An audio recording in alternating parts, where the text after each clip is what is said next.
Good morning, everyone, and welcome to the Metro Board activities for October 14th and to the Safety and Operations Committee meeting. Since this is our first meeting of the day, I'll turn the floor over to Chief Safety Officer Teresa Impastato for our safety contact. Thank you, Mr. Chairman. October is Breast Cancer Awareness Month, an annual campaign to raise awareness about the impacts of breast cancer. Breast cancer is a disease in which malignant cancer cells form in the tissues of the breast. It is the second most common cancer in American women, only behind skin cancers. 1 in 8 women in the United States will be diagnosed with breast cancer in her lifetime. On average, every 2 minutes, a woman is diagnosed with cancer in the United States. The pandemic has posed challenges to just about everything in our daily lives, and breast cancer prevention is no exception. Difficulties were experienced in access to medical care, which delayed screenings and early detection. Here's how you can help. Make a donation to provide life-saving mammograms to women in need. Schedule screening appointments as soon as possible. And spread the word about Breast Cancer Awareness Month on social media. For more information on donating and to learn more about the many ways that you can get involved in breast cancer screening and prevention programs, visit cdc.gov. Thank you, Mr. Chairman. That concludes our safety contact. Thank you, Ms. Impastato, and welcome to today's Safety and Operations Committee, and thank you for joining us. Since this is the first meeting of the day, I'll ask the Board Corporate Secretary to call the roll. Thank you. Committee Chair Drummer. Present. Committee Vice Chair Martin Proctor. Present. Director Smedberg. Present. Alternate Director Bulger. Present. Director Letourneau. Present. Director Babers. Present. Director Slater. Present. And Director Klein. Present. Mr. Chair, you have a quorum. Thank you. Thank you.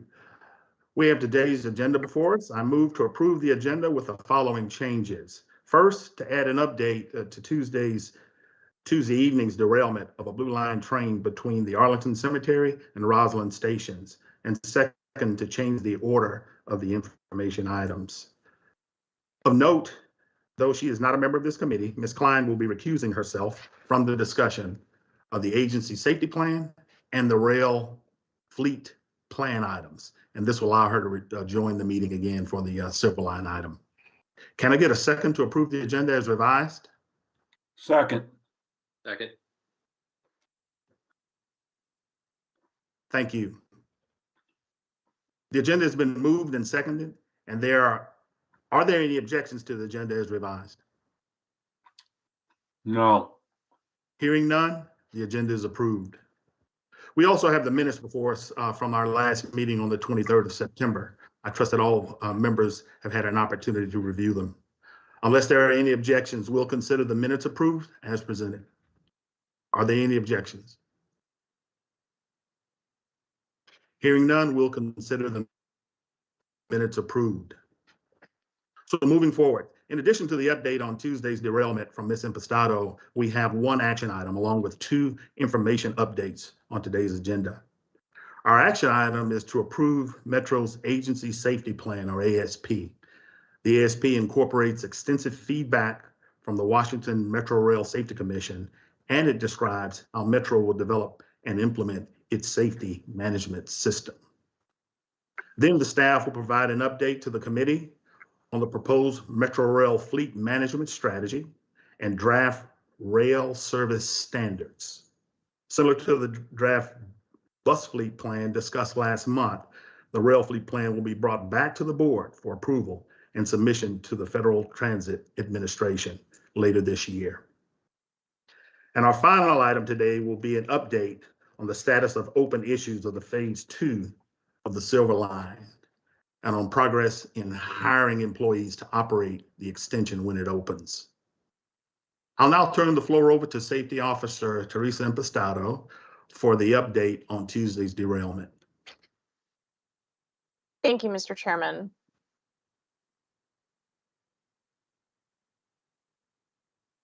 At approximately 4:51 p.m., the operator of train 407 reported a stuck holding brake on rail car 7200 in approach to Arlington Cemetery, track 2. As the inspections and diagnostics process proceeded, it was confirmed that one wheel set on train car 7200 had derailed. The train remained upright with all cars in line. Communications remained functional. The ROC immediately took actions to ensure the safety of the scene, contacted appropriate response authorities. The Arlington County Fire Department arrived on the scene and assisted with a customer evacuation to Arlington Cemetery Station, approximately 2,000 feet from where the train came to rest via the track bed. 187 customers were evacuated from the train. No injuries were reported, and one customer was transported from the scene for a precautionary medical evaluation. Notifications were made to the Washington Metro Rail Safety Commission, as well as the Department of Transportation's Operations Center. As a result of the incident, the National Transportation Safety Board launched an investigation into the derailment. As is their process, the NTSB automatically becomes the primary investigating entity, and WMATA, along with other agencies, become parties to the NTSB's investigation. WMATA personnel have been instructed to fully cooperate with the NTSB and are governed by their process. Metro's subject matter experts have been on the scene with the NTSB as well as the WMSC and the FTA, and continue to provide support and cooperate in a fully transparent manner. Within WMATA, the Safety Department is responsible for the overall coordination of our support of the NTSB's investigation. It is important for me to note, until the investigation is complete, in accordance with the party agreement and the NTSB's process, WMATA will not comment further nor speculate on the potential cause or causes of the derailment itself. We will defer to the NTSB to identify the probable cause or causes, and WMATA will take appropriate actions in collaboration with the NTSB, the FTA, and the WMSC to prevent a similar accident in the future. At this point, the investigation is in the on-site fact-finding and data collection phase, which we anticipate will continue throughout the week. We'll defer to the NTSB to provide additional updates. This concludes my update this morning. I'm happy to take any questions. Thank you, Ms. Impastato. Are there any questions?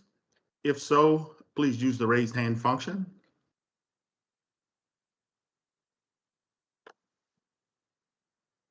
Seeing none, we'll move to the next item. And back to you, Ms. Impastato. All right.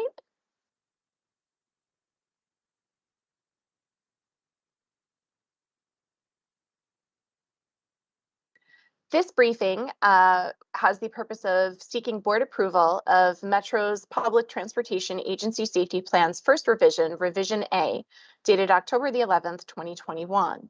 Metro's Public Transportation Agency Safety Plan overall defines how Metro is going to develop and implement a safety management system. As we've reviewed in prior board briefings, safety management systems have four main components or critical elements. They include safety management policy, which formalizes the adoption of the safety management system, safety risk management, which details the processes and tools that drive proactive risk management before incidents occur, safety assurance, which details the oversight functions to verify that the proactive actions are being taken and are working as intended, undergirded by safety promotion, which shapes the culture required to sustain long-term effectiveness of our safety management system.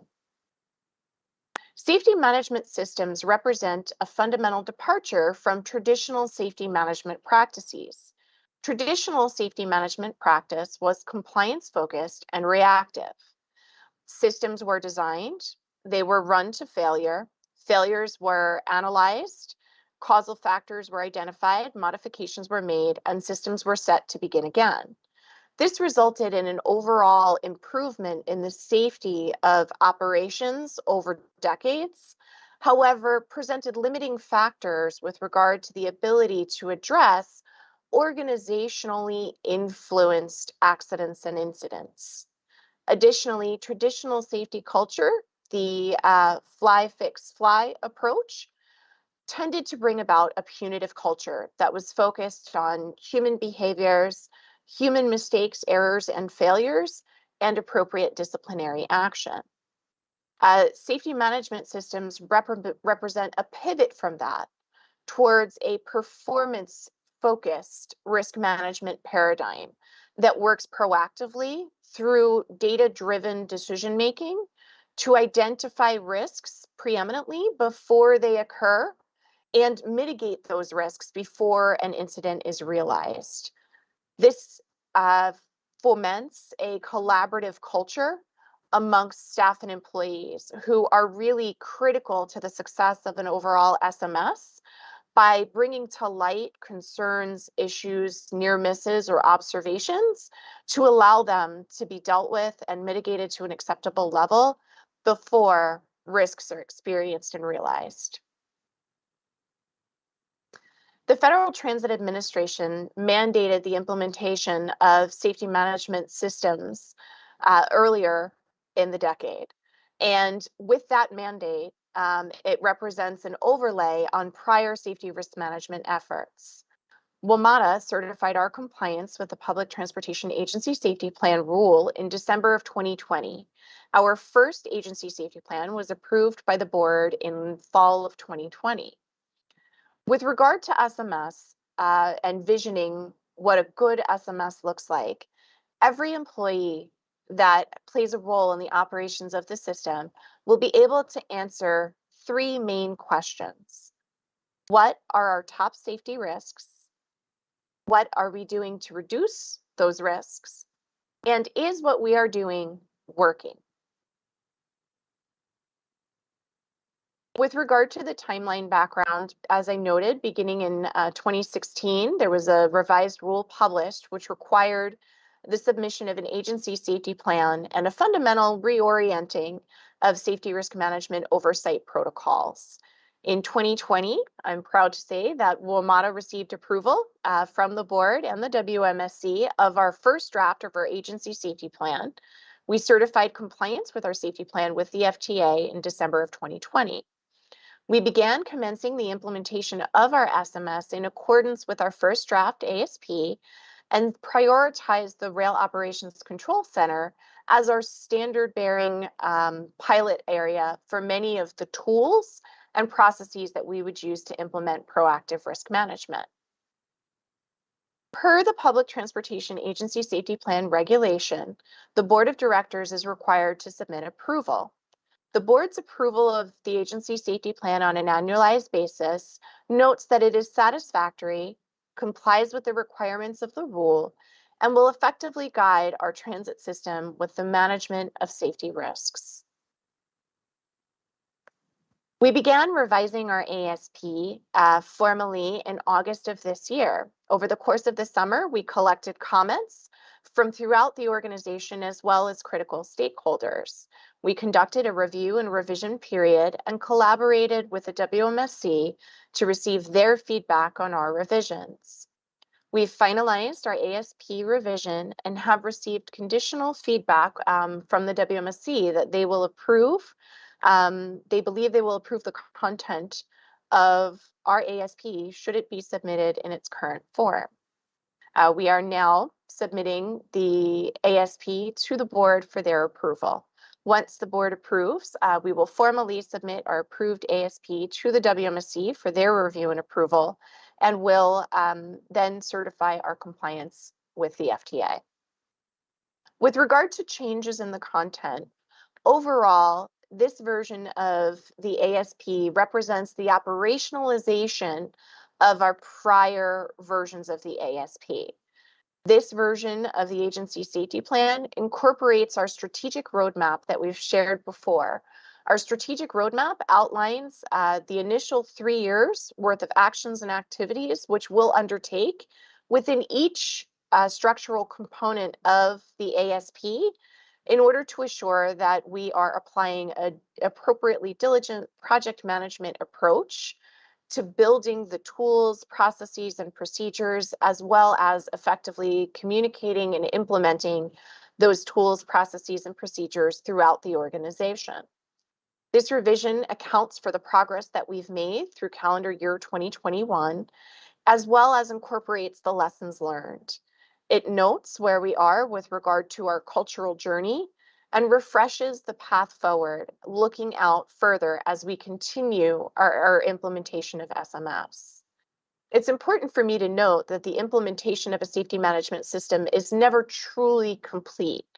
Once you have all of your foundational aspects built, which we anticipate will occur by the end of calendar year 2023, continuous improvement and critical self-assessment will continue to drive the overall implementation of SMS indefinitely.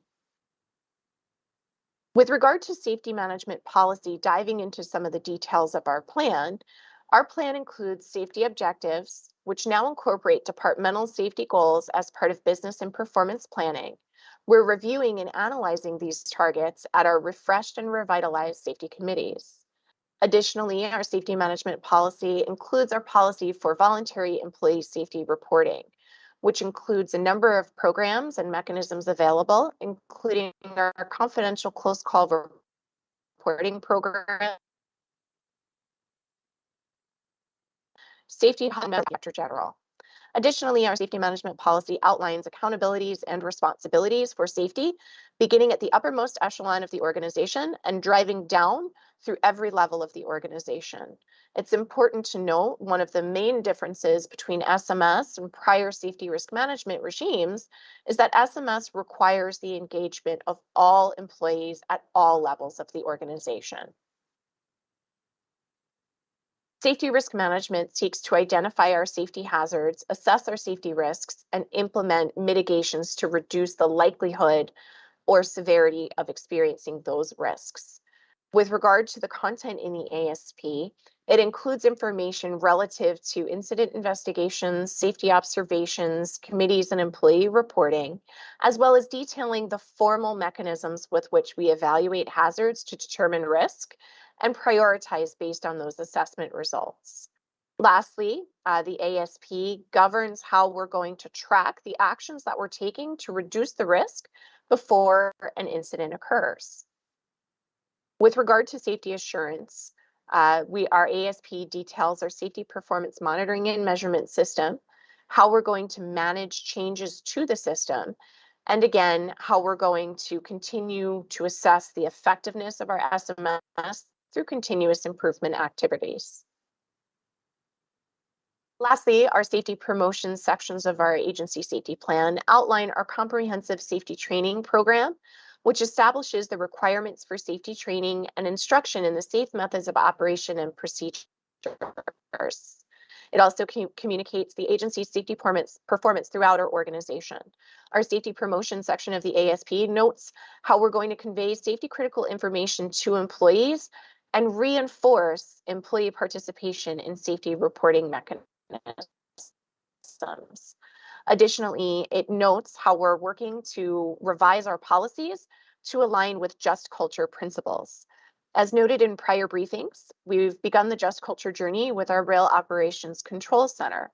Just culture changes seek to establish a just approach towards the treatment of human error and mistakes by taking a systems approach to investigations and establishes accountability not only at the individual level, but also throughout the organization to ensure that we are giving each of our employees the best system within which to make decisions. With regard to next steps, you have before you the latest version of the ASP for your consideration and approval. Once approved, we will submit the approved ASP to the Washington Metro Rail Safety Commission for their consideration and approval. We will then, upon receiving their approval, certify our compliance in FTE's Transit Award Management System, and of course, continue to implement the ASP in accordance with our strategic roadmap. And I look forward to reporting on our progress in future board meetings. At this point, I'm happy to take any questions from the board. So before we begin the discussion, I'd like to ask for a motion to approve this item. So moved, Mr. Chair. Thank you. Can I get a second? Second. Mr. Chairman. Thank you. So we'll use the raise hand function to address any questions or comments. Mr. Smedberg. Thank you, Mr. Chair. Ms. Impastato, I'm curious, what exactly does a collaborative culture look like in this new approach and in this new system? What does it mean to you? What does it mean to your managers? And how are these people trained and measured as against their performance if you're moving to a performance-based system? I'm curious about that. Thank you, sir. So I'd like to draw everyone's attention to the one pie graphic, and it notes what a safety culture that's mature, collaborative, and functional really looks like in terms of its core components and then how those components are expressed. So a collaborative culture essentially is a reporting culture that's expressed by employees who are willing to come forward with concerns, issues, shortcomings, and indeed close call and near miss observations. A just culture in which employees who make those reports are assured that they'll be treated fairly in the investigatory process, and investigations look at not just individual behaviors and decisions, but the larger framework within which those decisions have been made. A learning culture in which we learn from human error, we learn from the identity of system deficiencies and work to correct them in a proactive fashion. Additionally, a flexible culture that allows us to make changes to our safety risk management practices as our system and environment evolve. And lastly, an informed culture in which all of our employees feel adequately informed with regard to postures and status of risk and can answer those three questions we talked about earlier. What are our biggest risks? What are we doing to address those risks? And is what we're doing working? This all really comes to life in sort of three subordinate resultants. And those are the safety related behaviors of employees, that employees are proactive, employees are reporting errors, omissions, and defects. This comes to light with regard to attitudes towards safety, that safety is viewed as a critical component of everything we do, a core value against which we make every decision in favor of safety. And really also influences our risk perceptions, that when folks see concerns or issues, they feel comfortable bringing them to light in the environment within Metro, and they feel empowered to take actions to reduce risk. So in short, that collaborative culture is really engaged, motivated, and a critical component of the implementation of our SMS at every level of the organization. So is there any type of formal training that's going on with folks to encourage this? What's happening with that? There is. So just we doesn't have happen overnight, obviously. Yeah. Oh, definitely not. This is a multi-year journey. And my brief description of this, I think doesn't oversimplifies how difficult it actually is to successfully establish this type of culture. So one of the things that we've been working on is beginning at the very beginning. We have been working in our new employee orientation program to develop a new orientation for employees that outlines aspirationally all of our goals, outlines all of the resources available to folks, and really embeds from a cultural norms perspective the core values that we have at Metro. So that when employees begin, they immediately understand where our decisions are to be made, where to go if they need help, and the culture which we are trying to build. Existing employees have all been exposed to SMS. We regularly communicate with them and are embedding SMS principles into a number of our core training programs. As we're standing up our safety committees and risk management efforts, we're also training all of our engaged and involved employees in risk management methods, as well as the cultural change with which we're attempting to implement. And I assume this is from the general manager on down.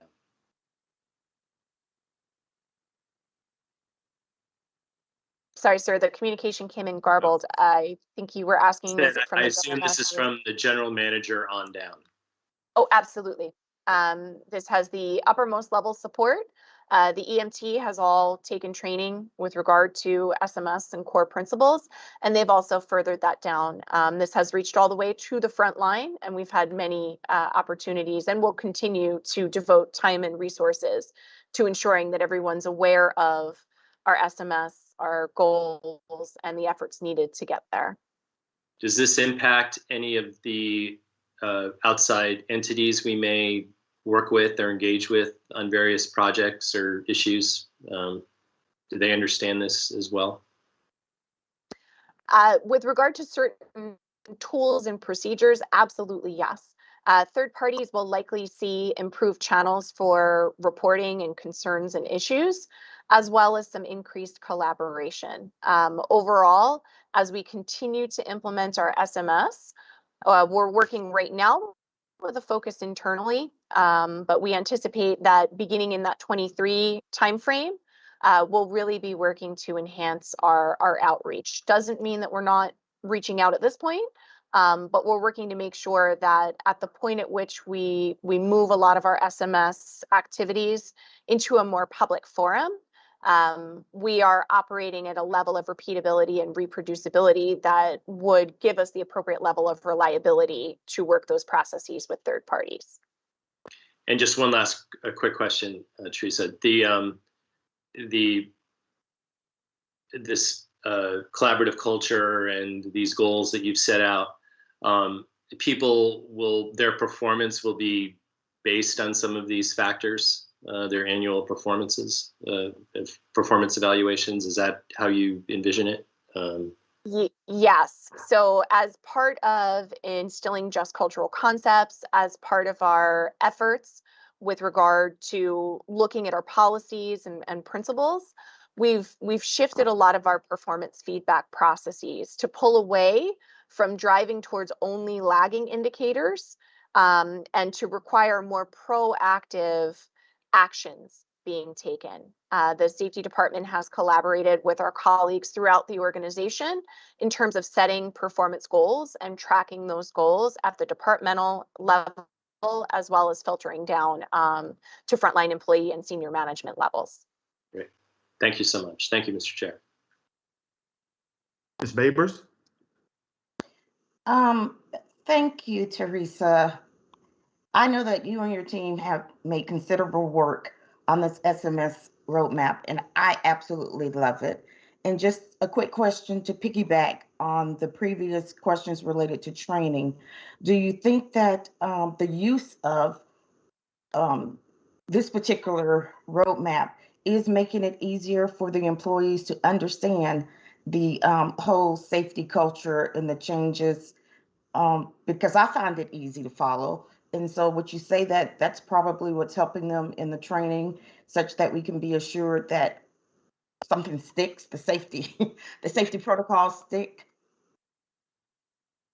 Absolutely. Our goal in establishing the roadmap is to allow folks to visualize not only where they are today, but where they're going, and to have some interim milestones that they can track. So we've gotten a lot of really great feedback about the effort that we've undertaken. Okay, great. And I know you all started in the Rock, right, with the training. Okay, so we just I look forward to seeing the positive impacts that this make. I believe it absolutely will. So thank you.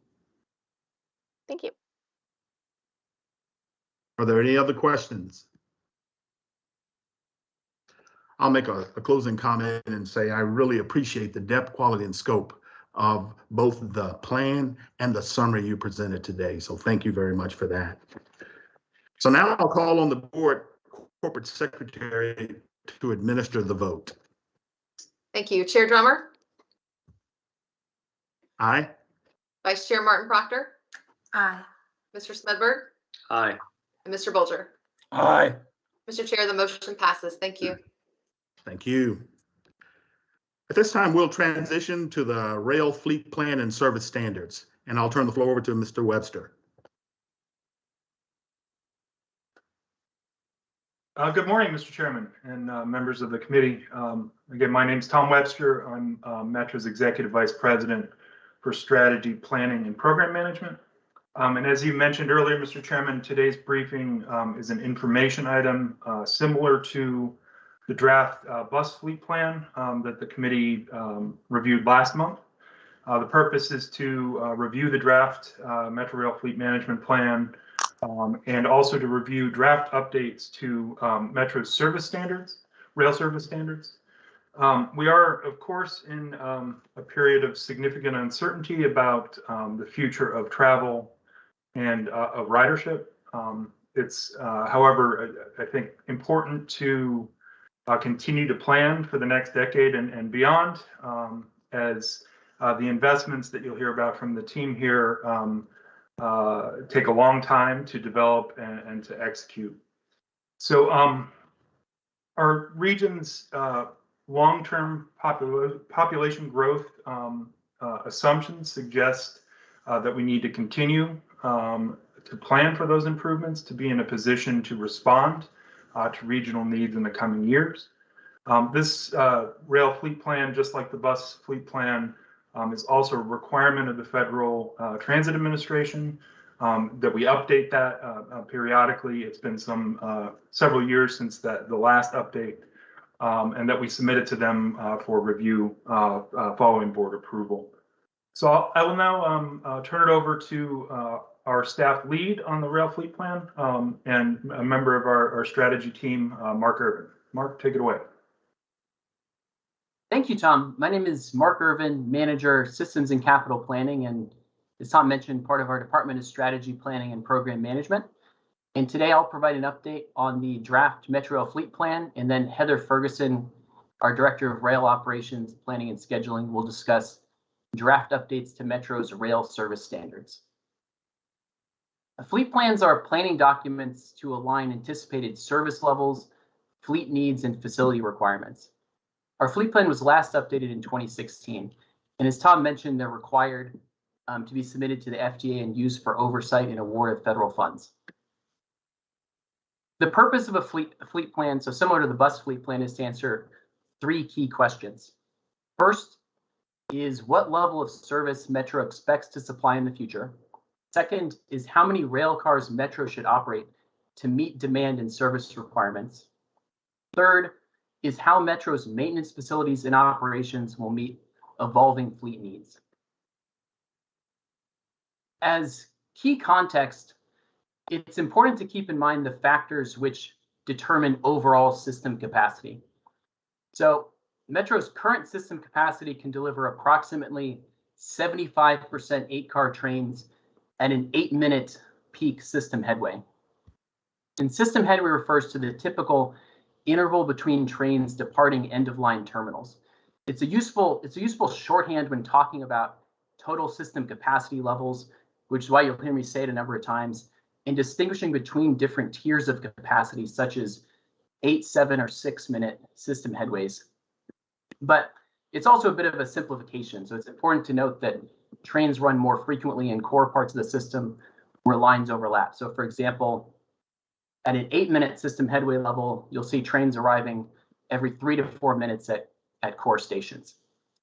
The factors which drive rail system capacity are fleet size, so the total number of rail cars to operate daily service and meet spare requirements, yard storage, how many rail cars we can store, and the configuration of the tracks and rail yards, maintenance shops, so our capacity to service and overhaul rail cars, traction power, our capacity to provide power for vehicle propulsion, core throughput, the maximum number of trains able to move through the core segments of the system, and this is typically measured in trains per hour, terminal capacity, the number of trains able to be turned around at terminals throughout the system, and station infrastructure, which limits the maximum length of trains to 8 cars and also impacts dwell time during crowded periods. So how fast you can move trains through the station due to the flow of people on and off the platform through stairs, escalators,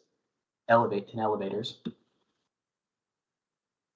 Train frequency and system capacity has meaningful impacts on how many riders Metro can serve and the quality of the overall customer experience.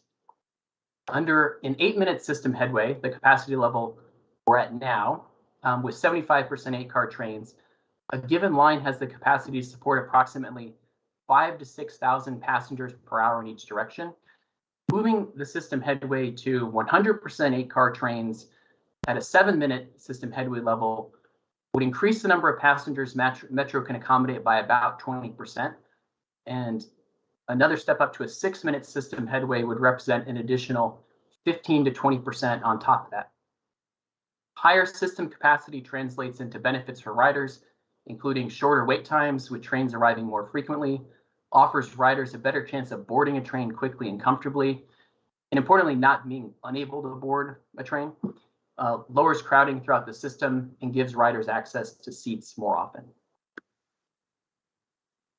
As Tom mentioned, long-term system planning and investment requires decisions made in advance due to the lead time required to deliver capacity investments. This chart provides a rough summary of lead times involved in various investments, ranging from as little as 1 year to exercise an option on a railcar contract to 5 years or more on other categories of investments. In this context, regional transportation plans call for expanded Metro Rail service to carry more riders in a growing metropolitan area, delivering a broad range of benefits to the region. Historically, Metro Rail ridership has increased in line with regional population growth and system expansion. An approximate 1% annual rate of population growth is projected through 2040, with the share of people projected to live near transit in the future also expected to rise.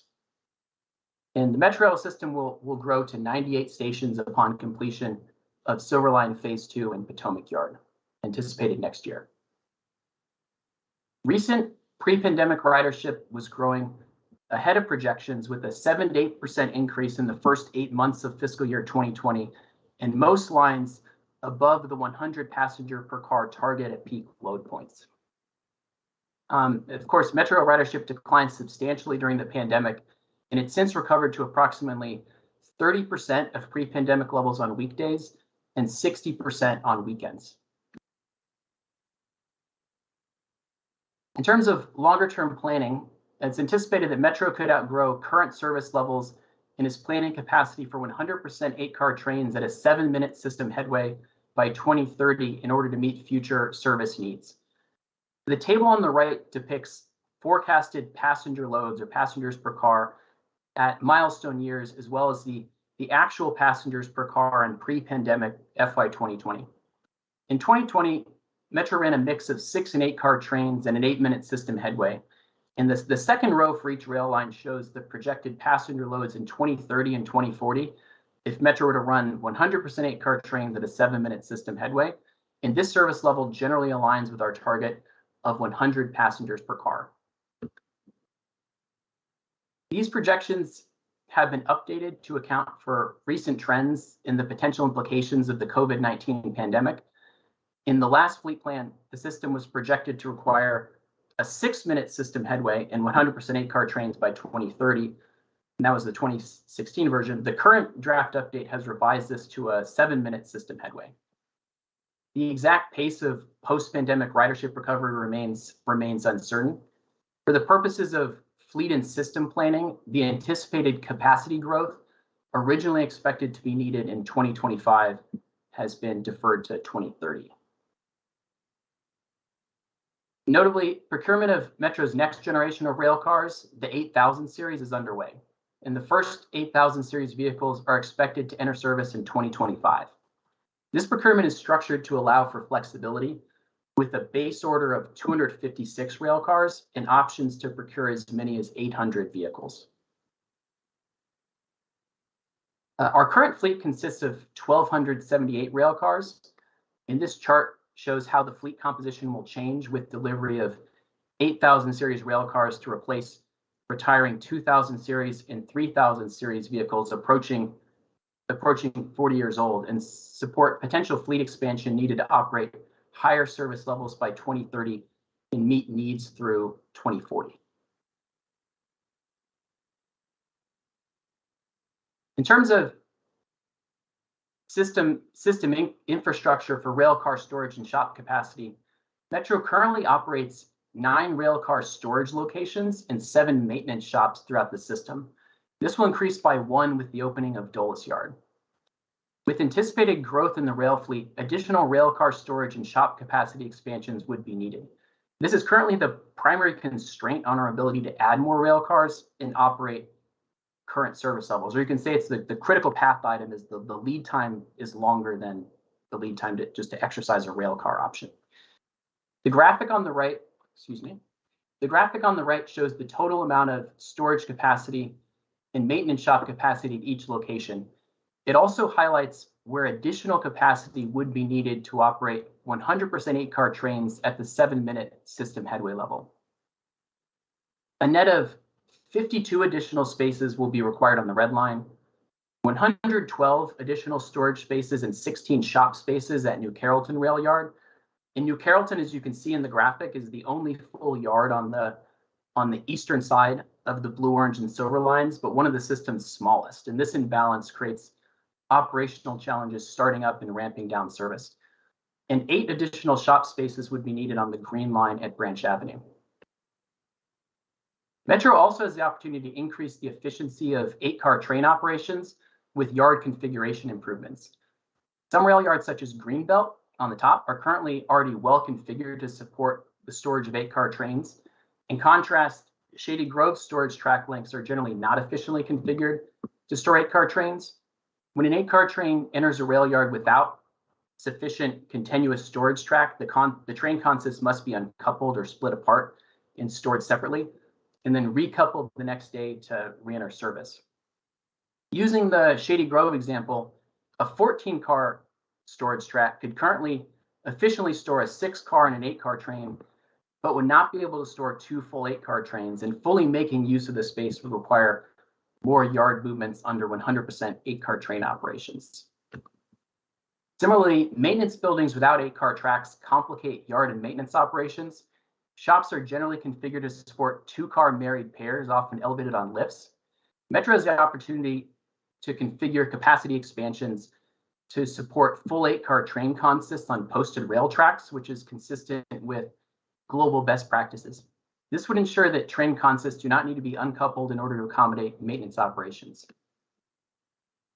In general, there are a number of factors associated with more reliable service delivery at rail yards, and these include lower rail car storage capacity utilization. So yards, and this is in the chart on the right, yards operating at capacity or over capacity perform worse on average in delivering service reliably. Simpler track layouts, especially those with track links capable of storing full 8-car trains, and less shop-related operations and maintenance equipment. In other words, the simpler and more efficient the yard operations, the more reliably the yards deliver service. This is a summary of where we stand with system capacity in terms of traction power and throughput in the core. Substantial upgrades have already been completed over the past decade to Metro's traction power system, and further planned upgrades are expected to be sufficient for 100% 8-car train operation at both 7-minute and 6-minute system headways. 7-minute headways can be accomplished within Metro's 26 train per hour core throughput standard and changes to terminal operations. And if you think of the blue, orange, and silver line context where we have 3 lines overlapping in the most constrained part of the system, running each at a 7-minute headway with all 8-car trains is essentially the maximum that section can accommodate. However, 6-minute system headways would require frequency reductions on one line or turnbacks and investments in terminal capacity upgrades. Incremental capital investments will be required to enable Metro to deliver anticipated 8-car train service with 7-minute or 6-minute minimum train frequencies. Though these numbers are preliminary, current estimates suggest approximately $1.05 to $1.95 billion in investment would be required. The current planning scenario expects the lower end of the range to be sufficient from 2030 to 2040. The draft recommendation for consideration is to position Metro to prepare for regional growth by planning for 100% 8-car train operations and capacity to run more frequent service at a 7-minute system headway level by 2030. This will require expansion of the Metro Rail fleet through 8,000 series procurement options, rail yard and maintenance shop capacity expansion and efficiency improvements for 8-car train operations, and continued traction power upgrades. As the next steps, the board will have the opportunity to review the draft Metro Rail fleet plan with anticipated return for adoption in December 2021. Metro will submit the plan to the FTA for review and work to develop rail yard investments and propose projects for inclusion in the capital improvement program. And with that, I will turn it over to Tom to introduce the second part of the presentation, and then at the end be available for questions and discussion. Thank you. Thank you, Mark. So the second section of this presentation is focused on potential updates, draft updates to Metro's rail service standards. For context, the most recent updates to the rail service standards occurred back in 2012, 2013. And some of you will recall the board updated the Metrobus service guidelines last year in December of 2020. So again, there's an opportunity here to refresh and update these standards to reflect current conditions, operating practices, and could include changes in service patterns and ridership, more service adjustments for system renewal, and again, the increased use of 8-car trains. So the purpose of today's presentation is to outline our existing rail service standards, explain the types of service standards Metro could consider, and then present some draft updates for the board's consideration. This is the beginning of this process, not a formal recommendation for action today. In updating these standards, updating the standards, Metro can improve the responsiveness of rail service to address crowding and ridership demand in the context of the evolving and uncertain conditions we have. So I'll now turn it over to Heather Ferguson, who's the Director of Rail Operations Planning and Scheduling. Heather? Thank you. Good morning. Again, my name is Heather Ferguson, Director of Rail Operations Planning and Scheduling as part of the Intermodal Planning Department. We feel with the fleet plan, this is a really good time to revisit our rail service standards. The last time we've had comprehensive rail service standards was in 2012 and 2013. A lot has changed since then, and we believe this is a really good time to, focus on not just our peak periods, but our off-peak weekends as well, and build in some flexibility, but also some guidelines for us to be able to plan our service. So the rail service standards that we have in place define our rush hour passenger crowding per car, also our weekday rush and non-rush hour frequencies, and our operating hours. These are really helpful for our general planning purposes, but there are some limitations in that we don't necessarily have a lot of flexibility between budget cycles to adjust our service. And we also don't really have a lot of guidelines when it comes to the weekend service, which is becoming a pretty strong market in terms of our overall retention of ridership in terms of pre-COVID. So we really want to be able to have a comprehensive set of service standards that would encompass all the time periods and day types that we operate. Next slide. So as part of this, the service standards really help us guide how we're going to deploy service and operating resources, help us to inform the capital investments, and also provide just transparent information to the public in terms of how do we plan and adjust service. The most critical part of the service standards would be minimum train frequency, which is how frequently trains arrive at each station, as well as kind of like what is our minimum quality of service at any given time. And that includes both peak, off-peak time periods.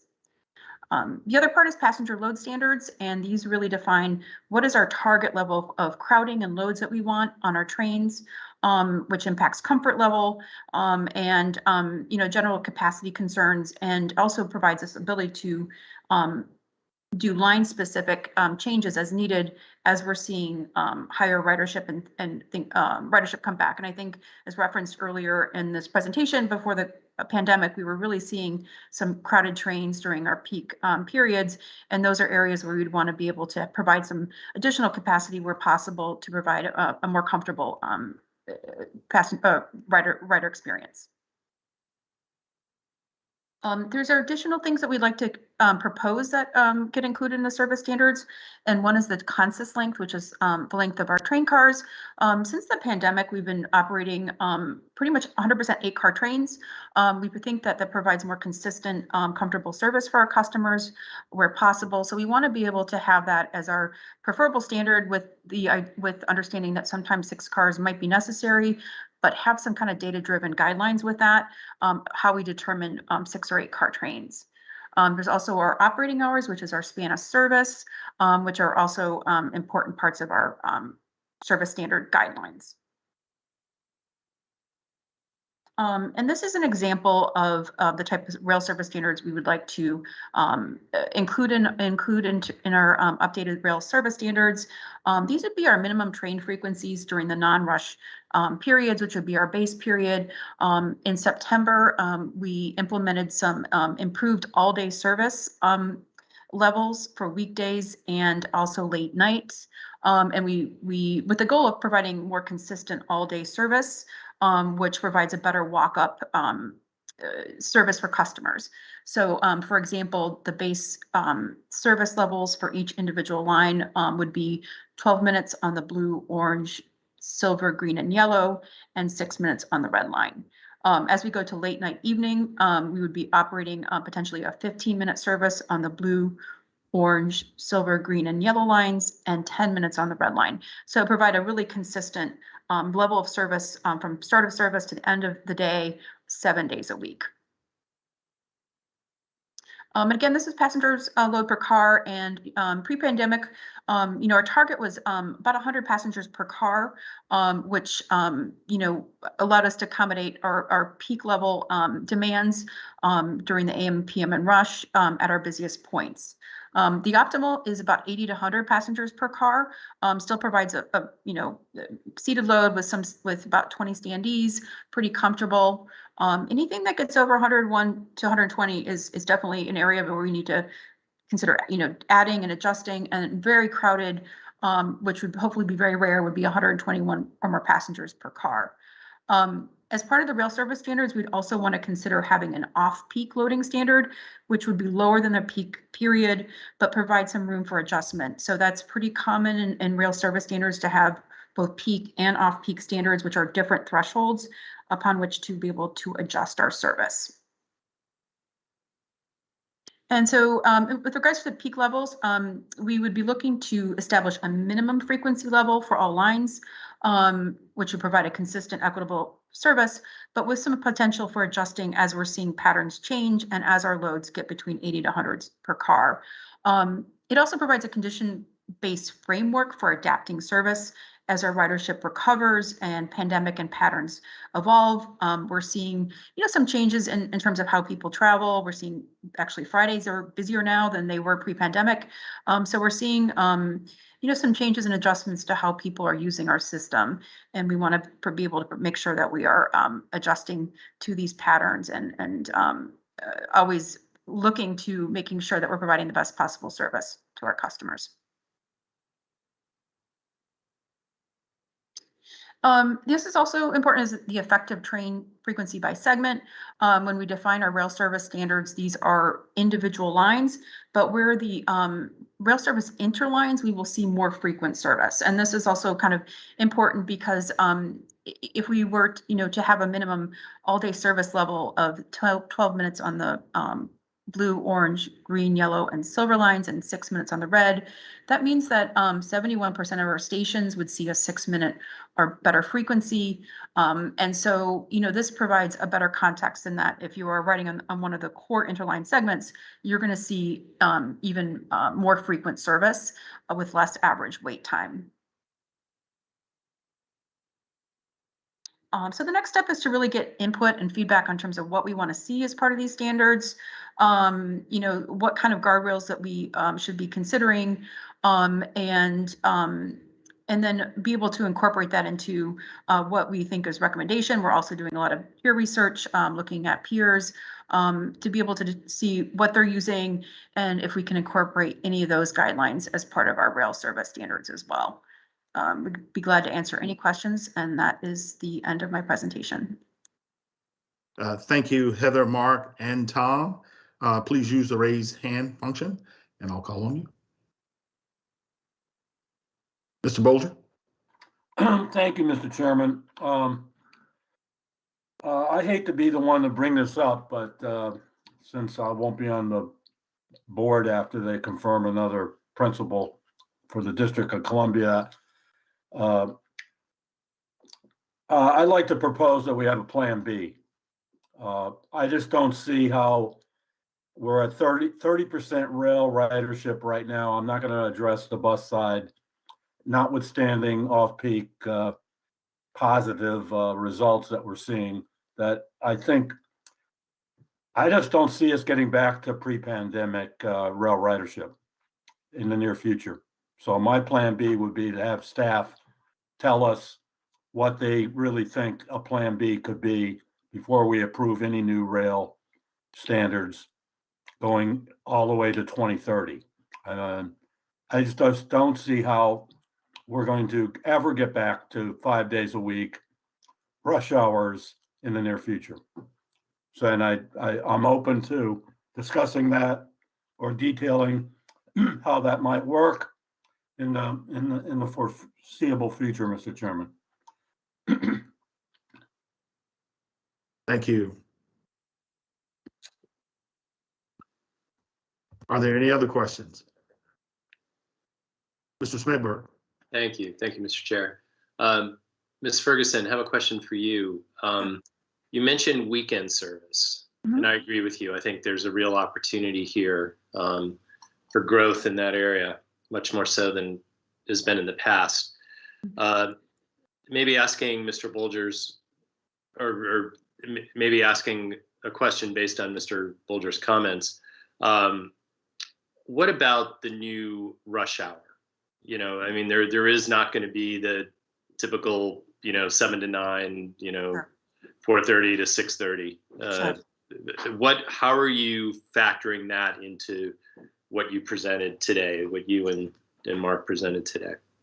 I think that in terms, rush hour, we've always defined as a pretty strict, 6:30 to 9:30, 4 to 7. And as we're seeing the pandemic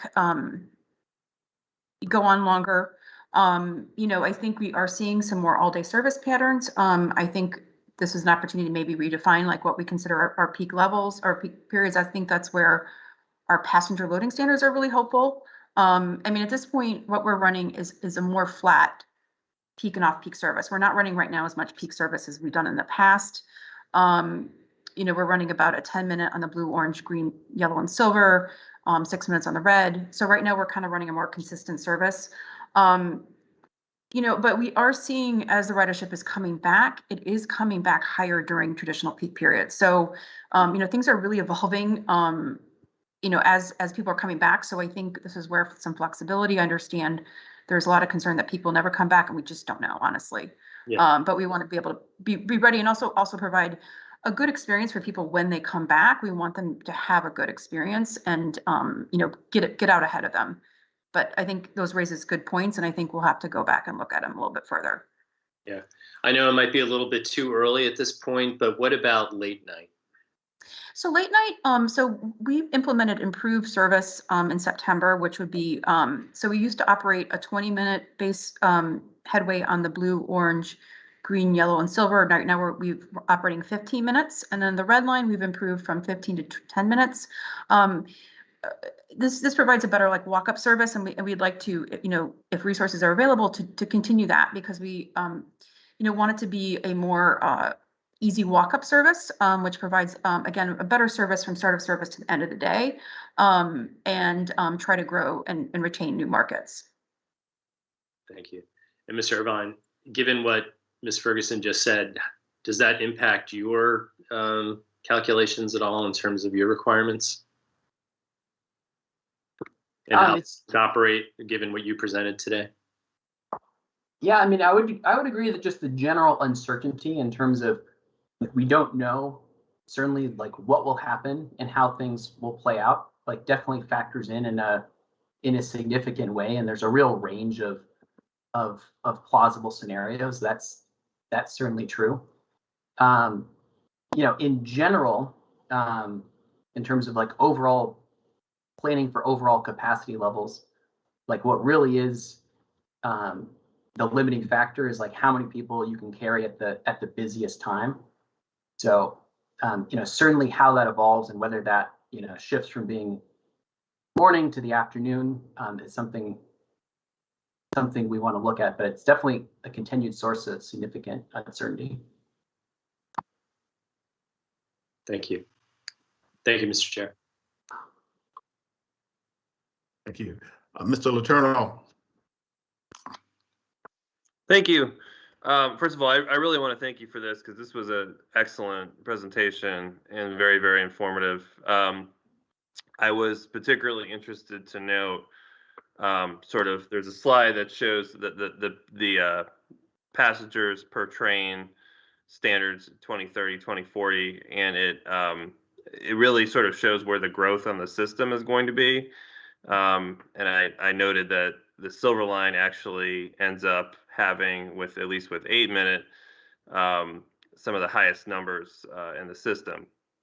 So that's just something for us to think about as we look in the future for service levels, and as we talk about, you know, in a kind of a separate area, the capacity constraint issues we have in the orange, silver, and blue line with the study that's occurring. I do want to just, you know, I get the point. Obviously, everybody's talking about it in terms of where we're going for travel patterns and things like that. I personally still think that we shouldn't make any very long-term decisions or projections based on the present moment. I do think there's a fundamental shift in how people are working. Clearly, work from home is going to be much more of a thing, you know, for a lot of different reasons, and companies have discovered that they can do things more effectively and efficiently. You know, but the reality is that the Delta variant, you know, came on strong right at a time when a lot of employers were looking at bringing more employees back, and I think kind of delayed our ability to evaluate what's really happening in the office world and office spaces and with commuting patterns. So that puts agencies like ours in a difficult position and in a holding pattern, I think. But I'm not prepared to draw the conclusion that, you know, there won't ever be a peak period and rush hour is no longer a thing. You know, I went into the district yesterday to my office, and yes, it was pretty sparse there. But there was pockets of road congestion, traffic congestion during the PM rush. And so, you know, I think those sort of things are coming. When you look at vehicles, you know, and several entities are tracking this, you know, we are seeing congestion returning. So we just need to, you know, I think, stay the course. You know, it's good to do planning. It's good to do scenario analysis. I don't think we need to make any major decisions. My understanding is, you know, when we look at the fleet plans, we can do up to 8,000 series trains, but I think our capital plan only has funding for about the first 256 of them. We do have flexibility. Is that right, though, in terms of how where our expenditures are focused? Yes, Mr. Letourneau. This I mean, one of the features of these long-range plans is that they are financially unconstrained. So the real investment decisions happen in the board's consideration of the capital program. And you're correct. Right now, what's funded as part of those railcar options is intended for replacement of existing railcars. Yeah. That expansion decision comes later, fairly soon, but not immediately. Okay. All right. Well, thank you all for this work. This is a really great presentation. Thank you. Ms. Babers. I actually just lowered my hand because Matt asked my question. Fantastic. Tom, did you have a follow-up question? Yeah, I just think Matt touched on something I was going to add, and I wanted to explain that a little bit more.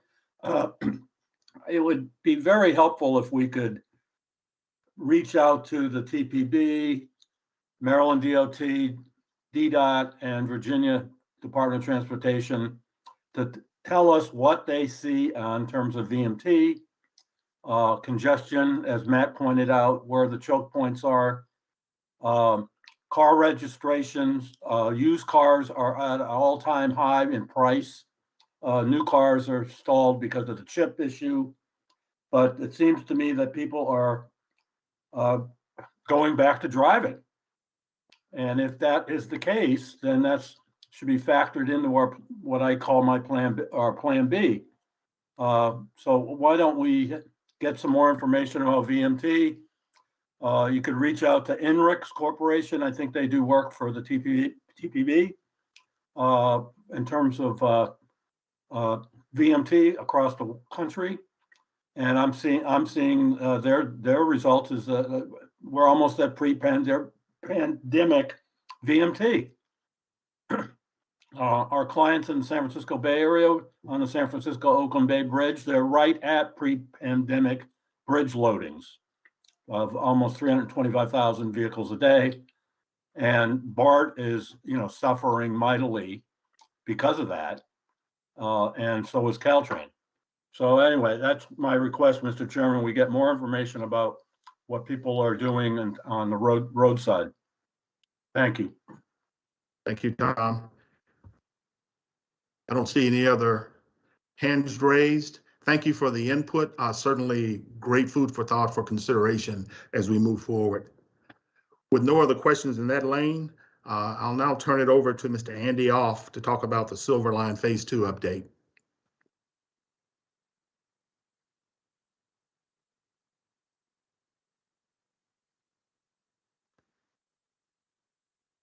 Good morning, Mr. Chairman and fellow committee members. Sir, can you see my slide okay? I can.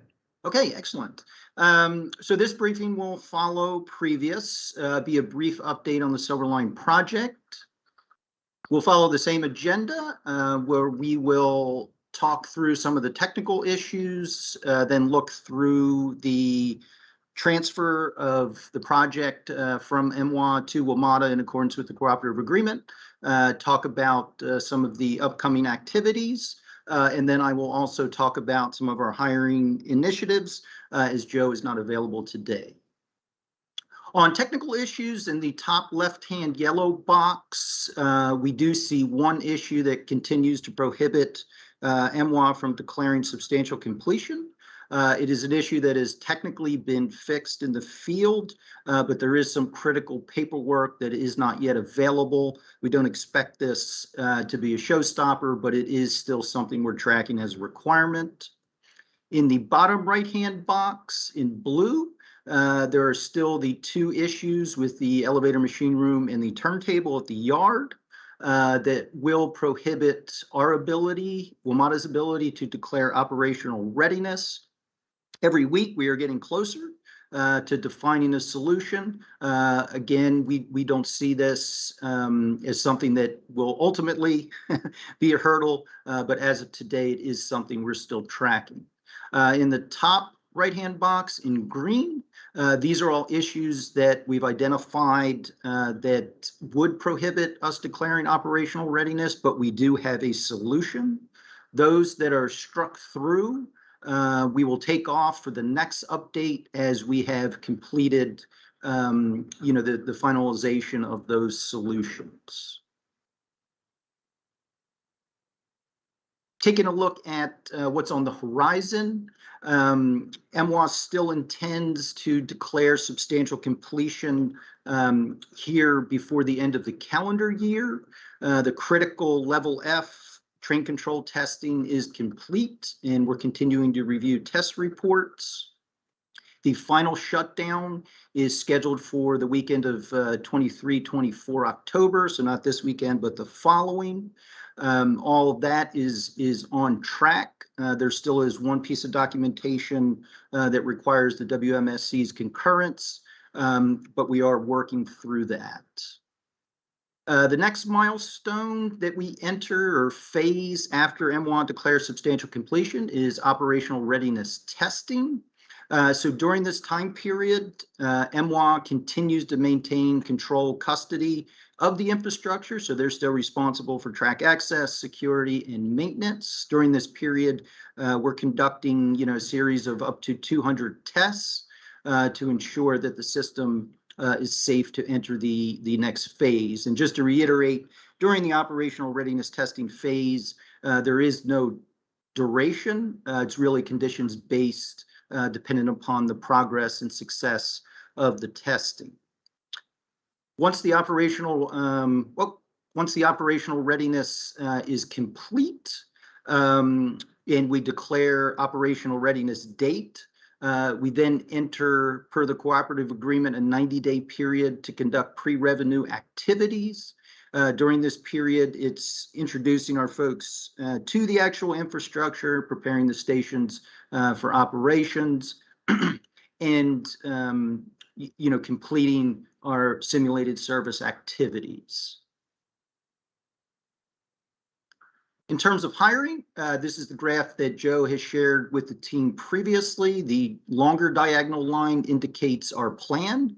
The shorter one indicates our actuals. As you can see, between the last report and today, Joe's team has hired 45 new WMATA employees. We are generally on target. However, as folks are aware, with the sparsity of the labor market, it is something that we're keeping a very close look on due to those challenges. In terms of the specific craft and trades required to support and operate Silverline Phase 2, we're doing well. As Joe had mentioned previously, for trades such as the first bar on the left, our train control maintainers that have a longer training timeline, we are moving more rapidly on hiring those trades. And as of today, we are on target, but continuing to monitor very closely.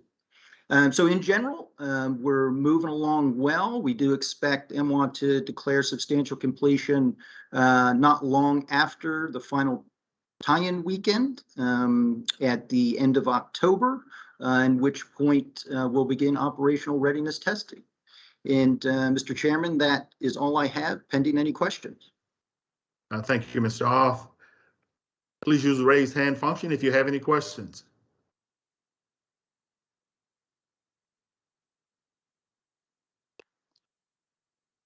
Seeing none, and I don't have any questions for you either.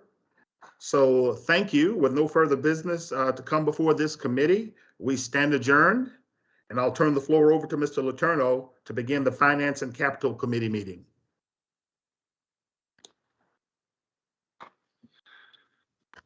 Thank you, Mr. Drummer. This is the board's Finance and Capital Committee meeting of October 14th, 2021.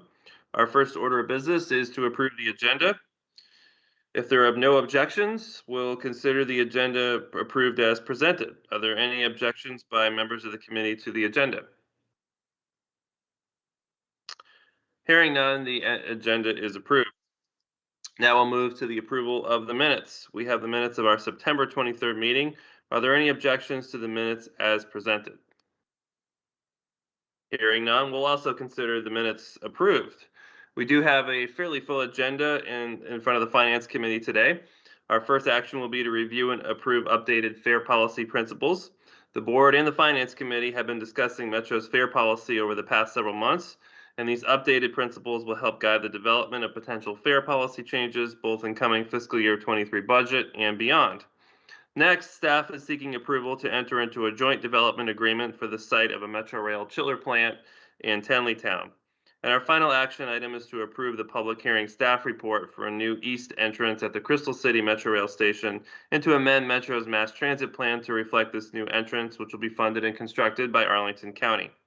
Our final item today is an update on Metro's capital program, including FY21 accomplishments, upcoming projects in FY22, and planned major outages. For that particular discussion, Board Member Klein will be recusing herself from the discussion on that item. I will turn the floor over to Mr. Webster and the staff to begin our presentation.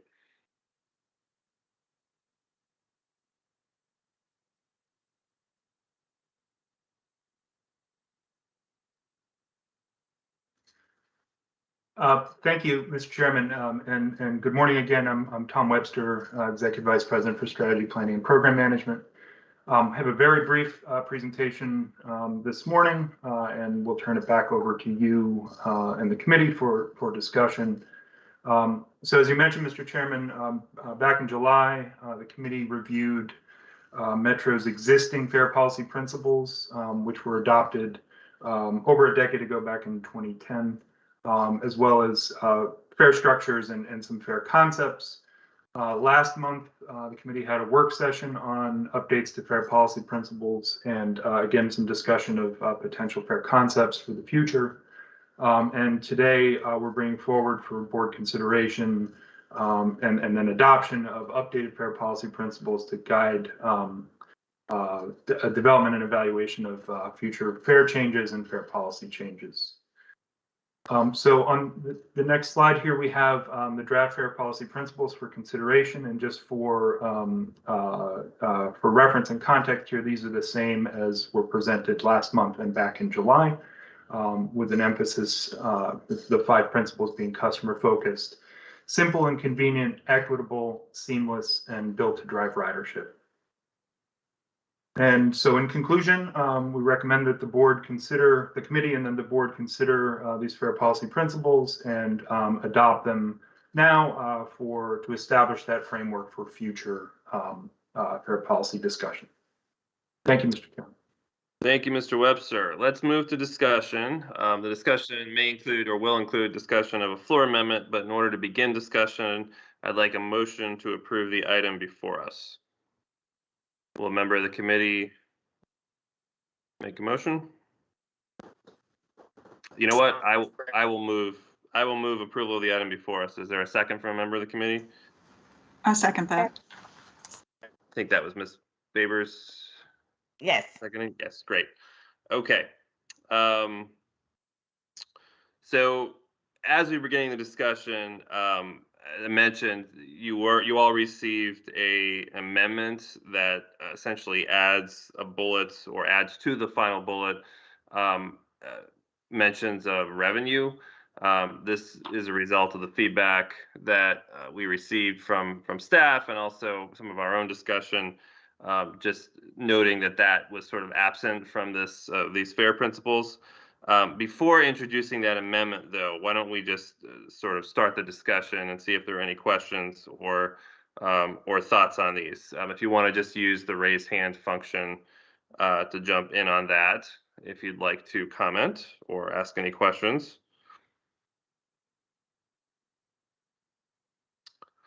Okay, Mr. Drummond. Yes, so I think the principles are excellent. To add the revenue piece in, it appears that it's buried inside of built to drive ridership, and that's okay. But I would say we just need to be prepared because these principles look like they're all customer focused without that consideration when you bury it inside of the built to drive ridership. That's my only comment. Yeah, and you raised a good question. I think one of the discussions was whether the floor amendment is to change that to build to drive ridership and generate revenue in that final bullet. I think there is some question as to whether we should amend that or just have a separate bullet as it relates to revenue, which may get more to your point. I think I see Mr. Slater and then Ms. Klein. Greg. Thank you, Mr. Chairman. I hope you can hear me okay. I had to switch devices. Just one quick question for the team there. So when I look at seamless, thinking about integrated as well, is it safe for me to assume that integrated is built into this seamless principle, meaning integrated with other networks and surrounding networks and local networks and those types of things. Is that something it's safe to assume? Yes, that is the intent, Secretary Slater, yes. Great. Thank you, Mr. Webster. I'm good. Okay, Ms. Klein? Yes, thank you, Mr. Chairman. I have two questions, actually. One is with regard to the principle regarding equitable fares and practices. Does Metro have an overall definition of what equitable means, or is that sort of subject to interpretation?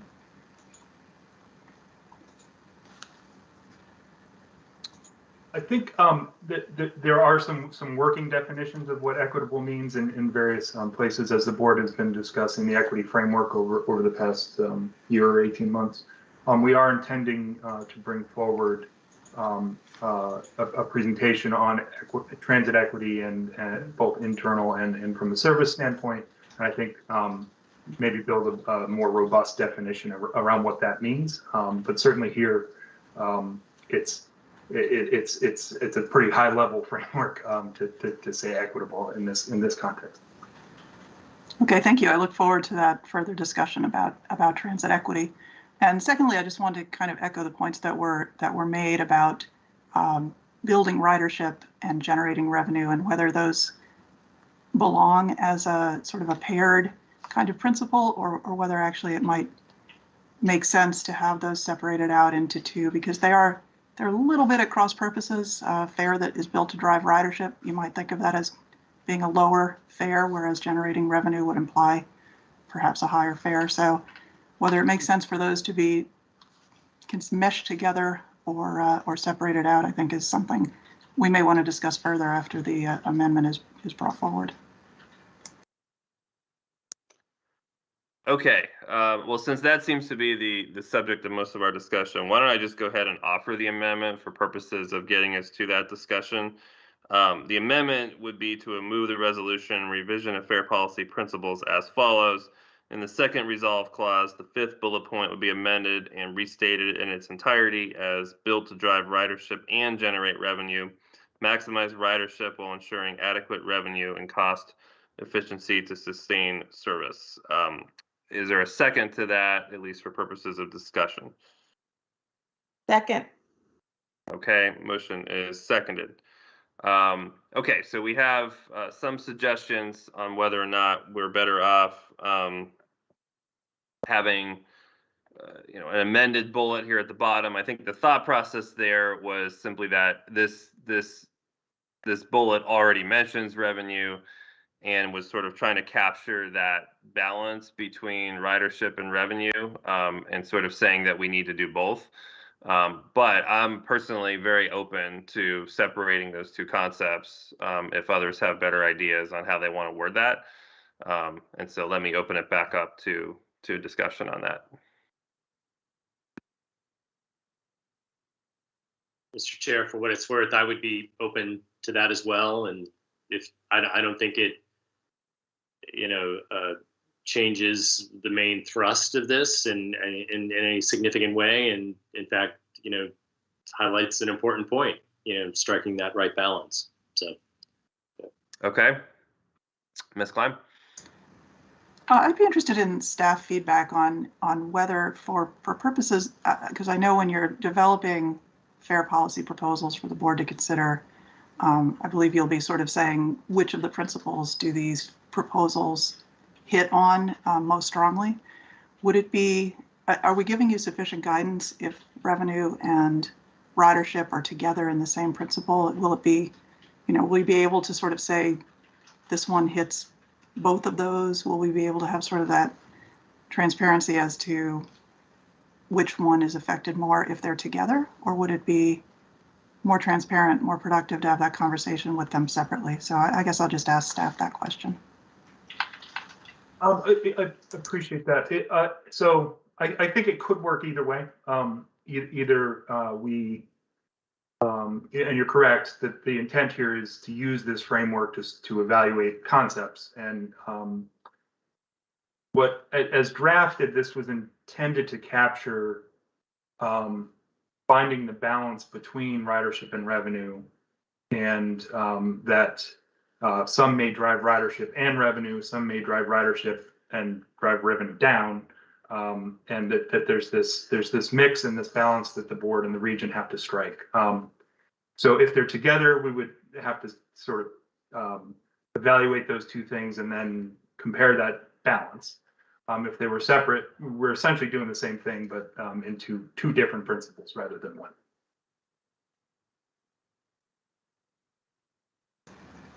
Thank you for that Where- answer. Yeah, yeah. I just So wanted where to does that leave you? I mean, from my perspective, the most important thing is to get that information, whether it's one principle or two, is not something I am, going to make a big fuss about. It's the information coming to us and having that be clear for staff what we're looking for. Okay. Mr.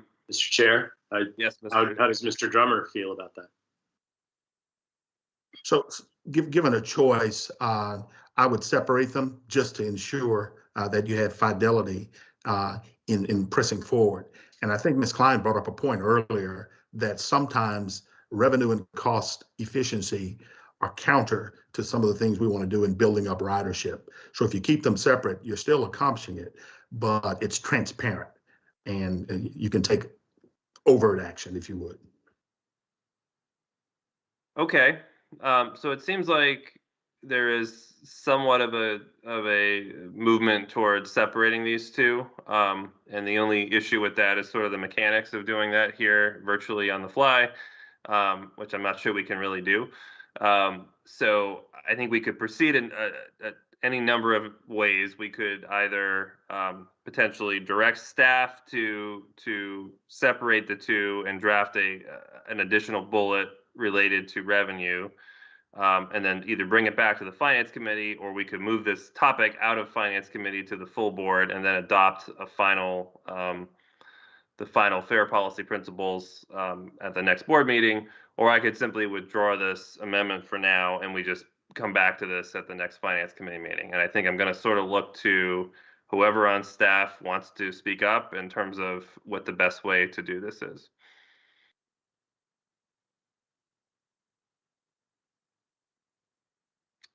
I might have to start calling on staff members. Paul or Tom? Mr. Letourneau, I think I may have to defer to the board secretary on this, but certainly if we got direction to separate them and draft language for each principle, we could bring that back for board consideration on the 28th. And as long as that works procedurally for the secretary and for general counsel, I'm fine with that. Yes, that would work on our side as well.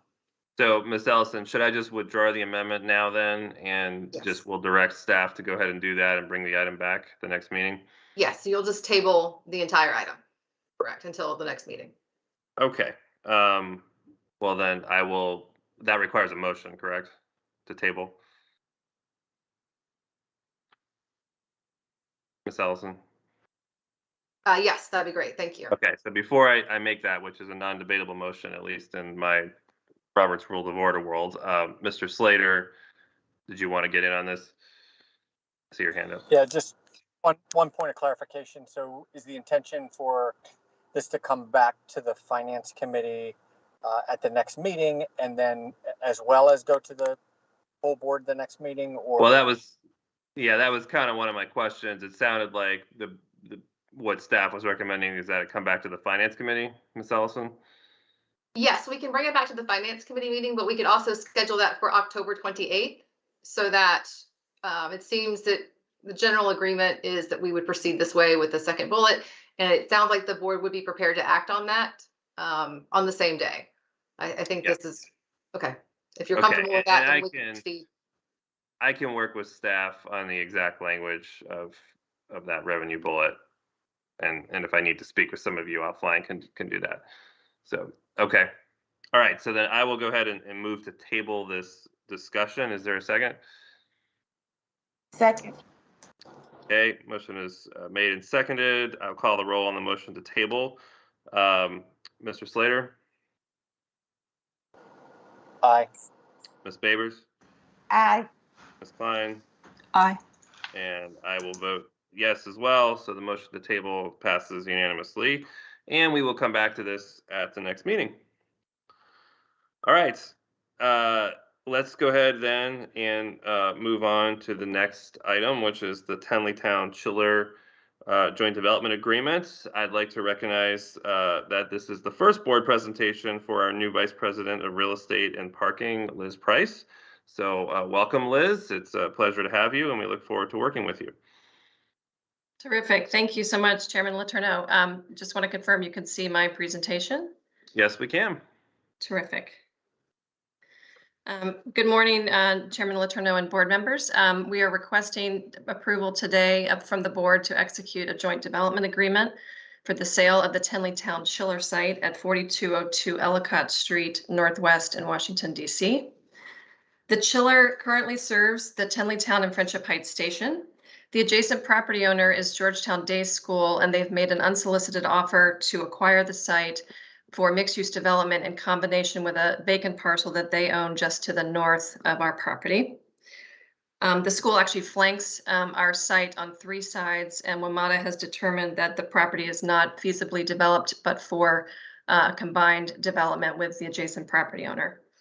The Metro's joint development guidelines permit negotiation with a single offer when such a case exists. GDS recently expanded and modernized its adjacent school, and they're considering housing for their staff as well as educational uses as a future use of this property. The project must be transit-oriented development, and residential, educational, office, or retail uses are permitted under zoning. The chiller plant, as I mentioned, is currently located on the site and will be relocated to a corner of the property at the cost of GDS. WMATA will maintain continuous operations and service throughout both the planning, development, and post-construction period. And we have easements in place in the agreements to ensure access and operations. The benefits of the project include maximizing the value of Metro property, increasing transit ridership. The proposed plan is consistent with the DC Comp Plan to provide mixed-use development in transit locations. And as mentioned, the chiller plant on site will be operational and accessible throughout. The next steps with board contingent on board approval, we're looking to execute the JDA this year as well as close before the end of the year. The school would then enter a period for fundraising where they would raise the money needed to construct the building, refine their plan, and perform community outreach as well during that period, with a planned construction start in 2025. And that concludes the presentation. Thank you very much. Just to go ahead and get us moving along, I will move approval of this item and ask for a second. Second. Seconded by Mr. Slater. Discussion on the item. Please use the raise hand feature.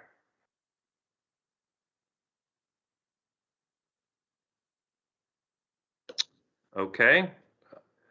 Seeing none, I'll ask the board corporate secretary to call the vote. Okay. Chair Letourneau. Aye. Vice Chair Slater. Aye. Ms. Babers. Aye. And Ms. Klein. Aye. Mr. Chair, the motion passes. Thank you. Okay. Thank you very much for the work on this. Thank you. Next, we're turning to the Crystal City public hearing staff report.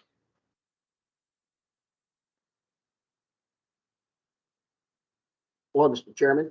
My name is Alan Watson. I'm the Director of Adjacent and Task Order Contracts. I come before you today to present the public hearing staff report.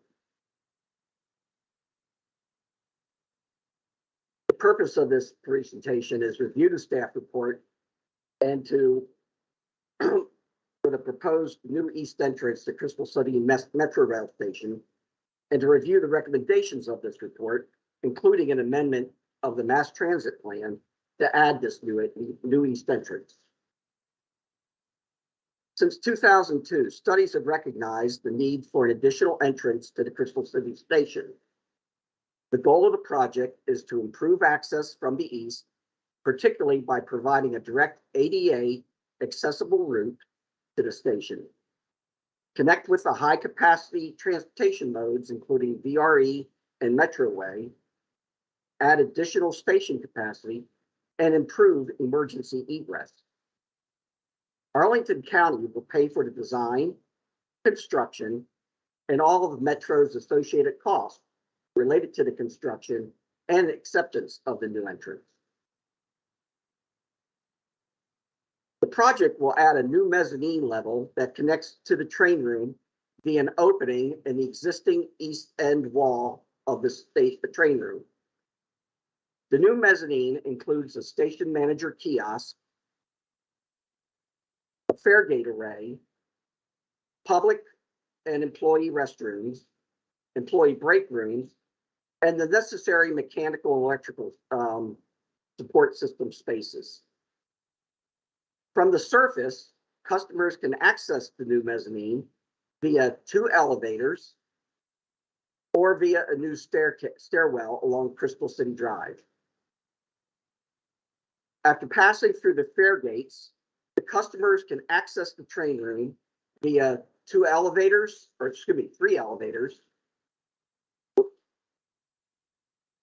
Pardon me.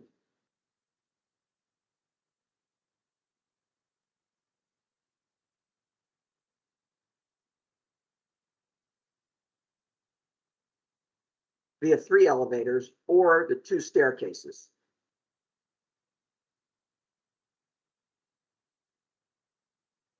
Metro collected public comments concerning the proposed new entrance from June 12th to July 23rd of this year. Public communications and outreach efforts included stakeholder communications and meetings, targeted marketing and media, and a virtual public hearing that was held on July 13th. Targeted marketing included the use of social media such as Nextdoor, Facebook, Twitter, and Instagram, a project webpage, and digital and print advertising. We have 96 public comments received and have been grouped into several general categories as depicted on this slide. While the largest category is support of the project, concerns about the impact to the dedicated bike lane on Crystal Drive received the second most comments.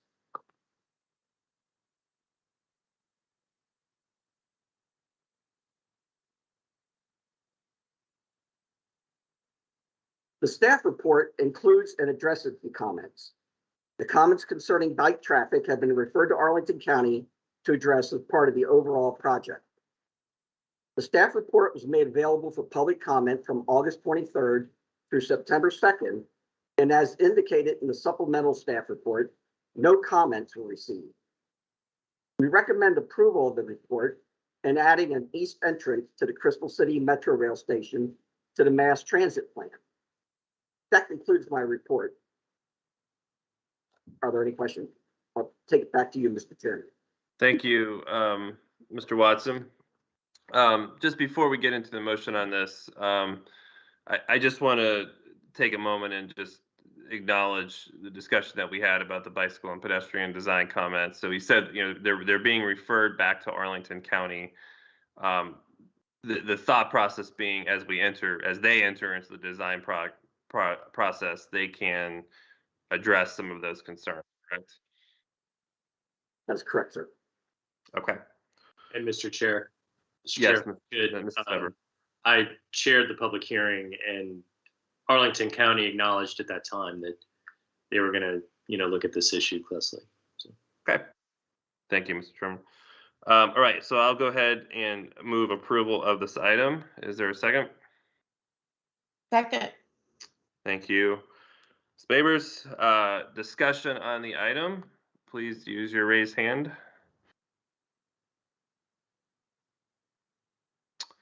It looks like we'll go with Ms. Klein first. Thank you, Mr. Chairman. Coming to this project sort of for the first time, I just had a couple of questions. One, having read through the comments, the public comments, I just want to clarify that there are at least 2 elevators available in the plan at both to get to the mezzanine and then to the train. It's not just one. Is that correct? Yes, ma'am. That was- Okay. Okay. It's up, it's right from the surface. There are 2 elevators right here. And then to get down to the train room, there are 2 elevators here on this side of the track, and then 1 elevator over here. Okay, great. I was curious whether, are there other, there must be, I think it's true at Friendship Heights, there may be other stations that have only a staircase and elevators available, and whether there have been any sort of crowding issues waiting for the elevators at those types of entrances. I personally could not address that comment, ma'am. I've been here about 18 months, and so. That's okay. I was just curious if maybe folks could get back to me with that information, that would be great. And then just seconding what you just said about the bicycle comments, there certainly were quite a few, and to have that many folks come out and speak to that issue, I think demonstrates the importance of that. So I'm glad to hear that the county was aware of that and looking into it. That's all. Thank you, Mr. Chairman. Thank you. I think I saw Mr. Bulger. I had 2 questions. One sort of a neighborly thing. My neighbor runs the Arlington bike program. So I guess I got to find out what he's going to do about the bike issue across the fence. Second, is this connection for Amazon in any way? Yes, sir.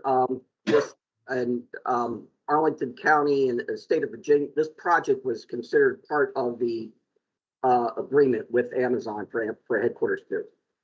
Okay, thank you. All right, Mr. Smemberg. Thank you, Mr. Chair.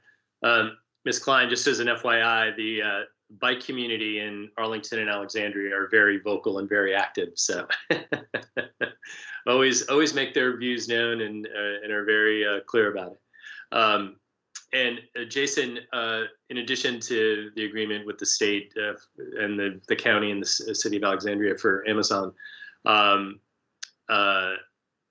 there too is a improvement here with the VRE station and what's going on there as well, connecting those folks, because a lot of people do get off at Crystal City from VRE and get on Metro. Is that correct? I think that's also part of this project. Yes, sir. Yeah. Thank you. All right. Any other discussion? All right, Ms. Ellison, would you call the roll? Sure. I just wanted to let everyone know that Secretary Slater has stepped away from the meeting for a moment. So the vote will be conducted with the 3 remaining members, as he does not have an alternate at this time. So Chair Letourneau? Aye. Ms. Babers?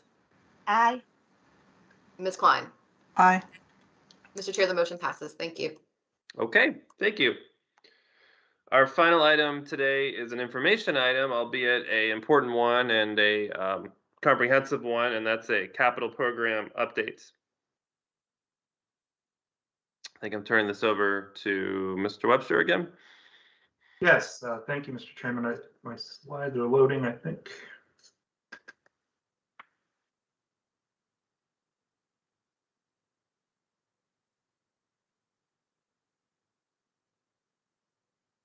All right, so thank you again, Mr. Chairman and members of the board.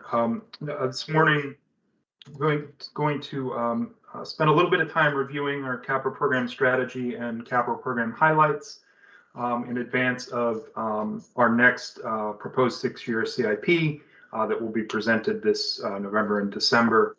And then my colleague Andy Off will be reviewing some of our upcoming major projects.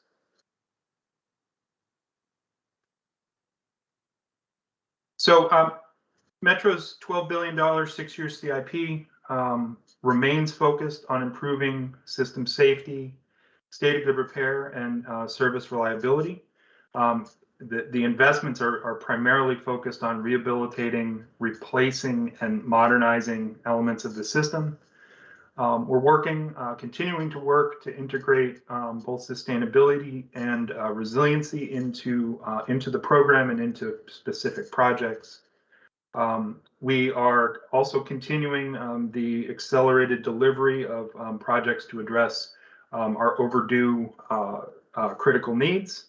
And again, consistent with our commitments, meeting the 3% aggregate cap on jurisdictional capital assistance, and continuing to leverage dedicated funding to support, again, that acceleration of critical projects. Just for a moment, I wanted to recap the basic structure of Metro's capital program. So we have now a 10-year capital plan that looks at our capital needs and viable initiatives and projects and programs for about the next 10 years. It is a plan that is financially unconstrained, but is focused on those things that ideally need to happen in roughly that 10-year period. We have a 6-year capital improvement program that the board adopts annually, and it's those projects and programs that are either ongoing or that will be starting or scheduled to start during that 6-year period.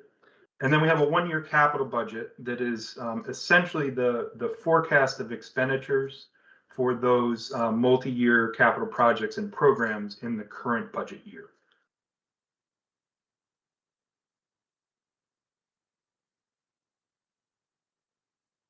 So to touch on some brief highlights of the existing capital program and the upcoming, first, recapping our progress in last fiscal year, so FY21. We again had one of the most significant investments, the highest annual capital investment in Metro's rebuilding history here.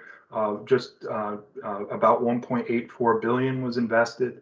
And to touch on a few highlights, and Andy will be discussing upcoming projects that have some similarities. We've advanced the platform program through phase 2 and now phase 3.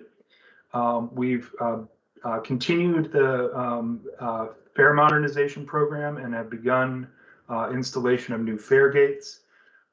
We've started a new contract for escalator replacement and are advancing work ahead of schedule. We've done some signal system rehabilitation work, as well as some interlocking system upgrades. So from an outlook standpoint for our current fiscal year, FY22, we're projecting that over $2 billion will be invested. We're continuing to identify opportunities to accelerate those safety and state of good repair programs during this period of lower ridership, as well as continuing to develop our project pipeline to address needs, to identify needs, and improve program and project delivery.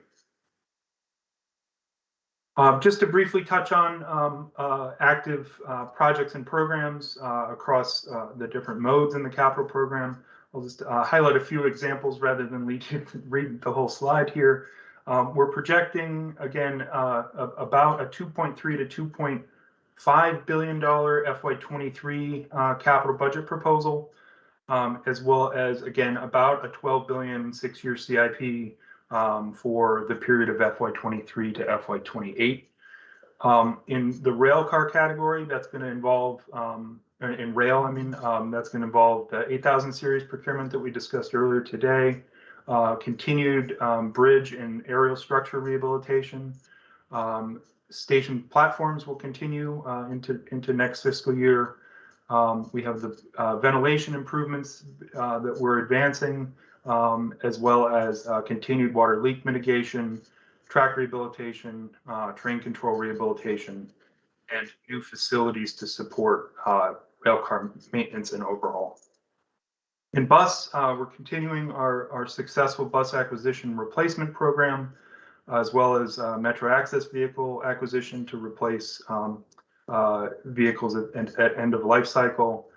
Continuing both our maintenance and rehabilitation programs for bus vehicles, advancing the construction of Northern and Bladensburg replacement bus garages, as well as working with our jurisdictions on roadway and signal improvements to improve bus priority and improve bus speeds and on-time performance. And of course, we're advancing our test and evaluation program for zero-emission bus now and into next fiscal year, and we'll be advancing improvements at some of the bus facilities to support that rollout. And then in operations and support, we will be continuing to preserve our IT systems that support operations, finance and administration. We're advancing the office consolidation projects in DC, Maryland, and Virginia, as well as replacing our data center at one of those facilities. Continuing many of those state of good repair programs, one example being roofs, making sure that the over 600 plus roofs across our facilities, across the region, are in a good state of good repair, and beginning the planning and implementation planning for our financial system replacement. Again, another way to think about Metro's capital program is that we're addressing overdue needs and also sustaining programs to sustain safety and state of good repair. So we've made substantial progress and substantial investment over the past several years, replacing rail cars, rehabilitating track, and through that platform program, among others. We have areas where there's more work to do, overdue needs that we need to address over the next 6, 10, 15 years, including bridges, additional platforms, tunnels, train control, communication systems, and power systems, as well as many of our facilities across the region that are outdated or functionally obsolete. Metro's also established a number of recurring cyclical maintenance and rehabilitation programs, again, to sustain safety and state of good repair across essentially all of our asset categories, equipment, infrastructure, vehicles, and systems. So over the past several years, we've seen that regional and federal investment has really driven down our backlog of overdue capital needs. So Metro periodically does an estimate and a forecast of both that overdue needs backlog, as well as projecting out again for about the next 10 years what capital needs need to be addressed. So back in 2016, we had an estimated overdue backlog at that moment in time of about $7 billion. When we did the most recent assessment and forecast, that number had been driven down to about $5 billion. And what we've done here is projected out based on those programmed and planned projects over the next 6 and 10 years, an order of magnitude estimate of that state of good repair backlog at those two intervals, so at the end of 6 years and at the end of 10. And we anticipate that we'd be driving that backlog down to about $3 billion and then down to about $1 billion 10 years from now. Important, this graphic represents the overdue backlog. It does not capture that sustained programmatic lifecycle investment. And we estimate that is about 1.2 to 1.5 billion on average over a long period of time, in addition to those investments that are required to eliminate those overdue needs. So as far as next steps, I mentioned the proposed 6-year CIP and the capital budget and our updated 10-year capital plan presented next month and in December. And then the board and committee's consideration of the capital program and the capital budget, as well as our public participation process and public hearings, and then scheduled adoption of the CIP and capital budget in March of next year. I'll now turn it over to my colleague Andy Off for a review of some of our upcoming major projects. Thank you, Tom, and good morning, Chairman Letourneau and fellow members of the subcommittee. As Tom noted, I will focus first on some of the projects we'll be targeting in the current fiscal year up through next June, to include the Yellow Line Tunnel and Bridge Rehabilitation Platform 4, our northern bus garage, and the tunnel ventilation pilot. Then after that piece, I'll turn our focus to outages that we forecast for approximately the next 18 months. Next slide, Tom.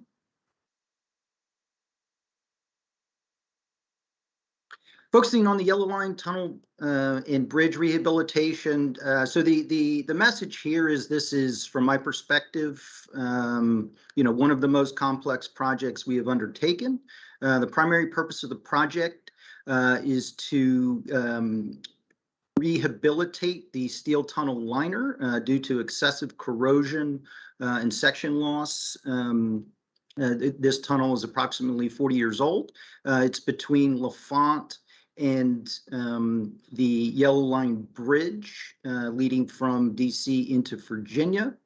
Other elements of scope include replacing the dry standpipe or the firefighting water line that runs across the Yellow Line Bridge and replacing the bearings that support the structure.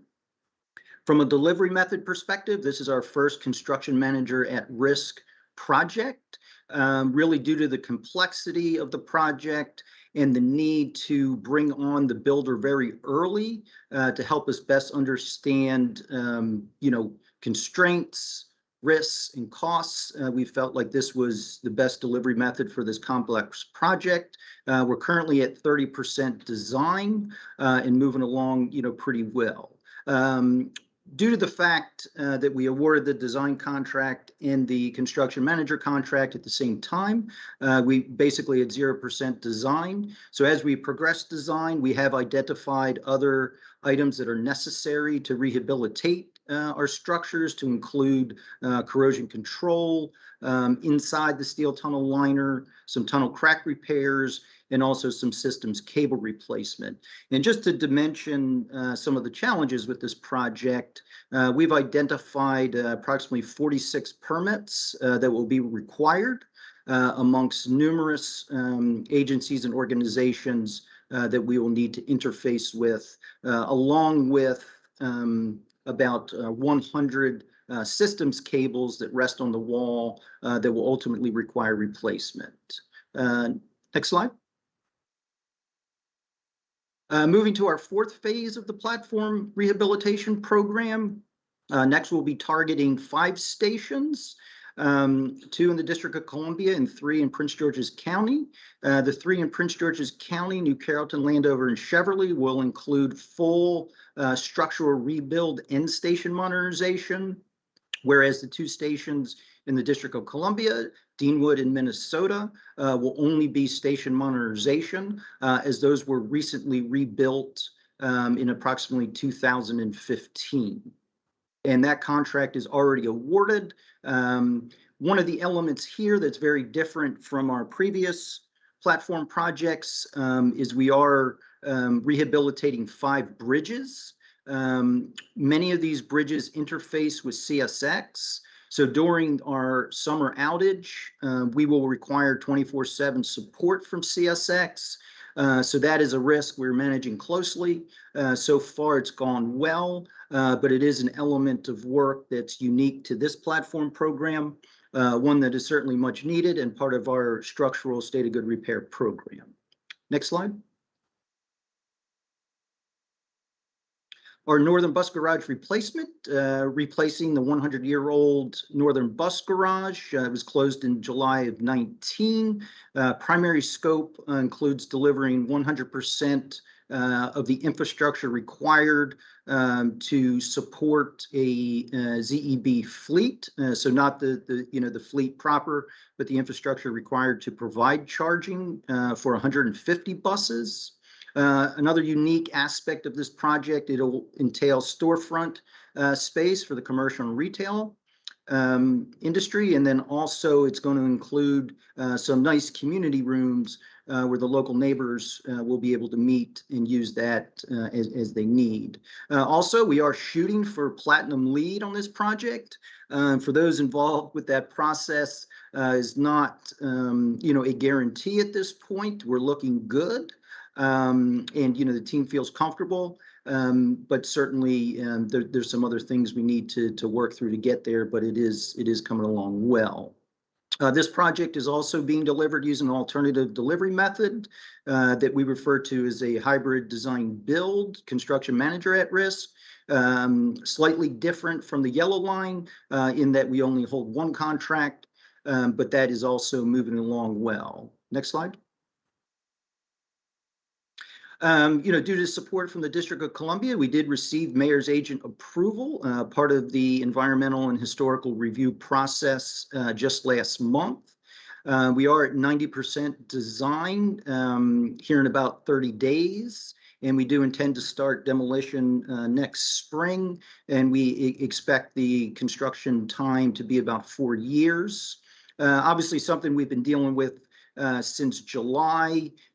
We have pushed service, to other facilities to include the maintenance required.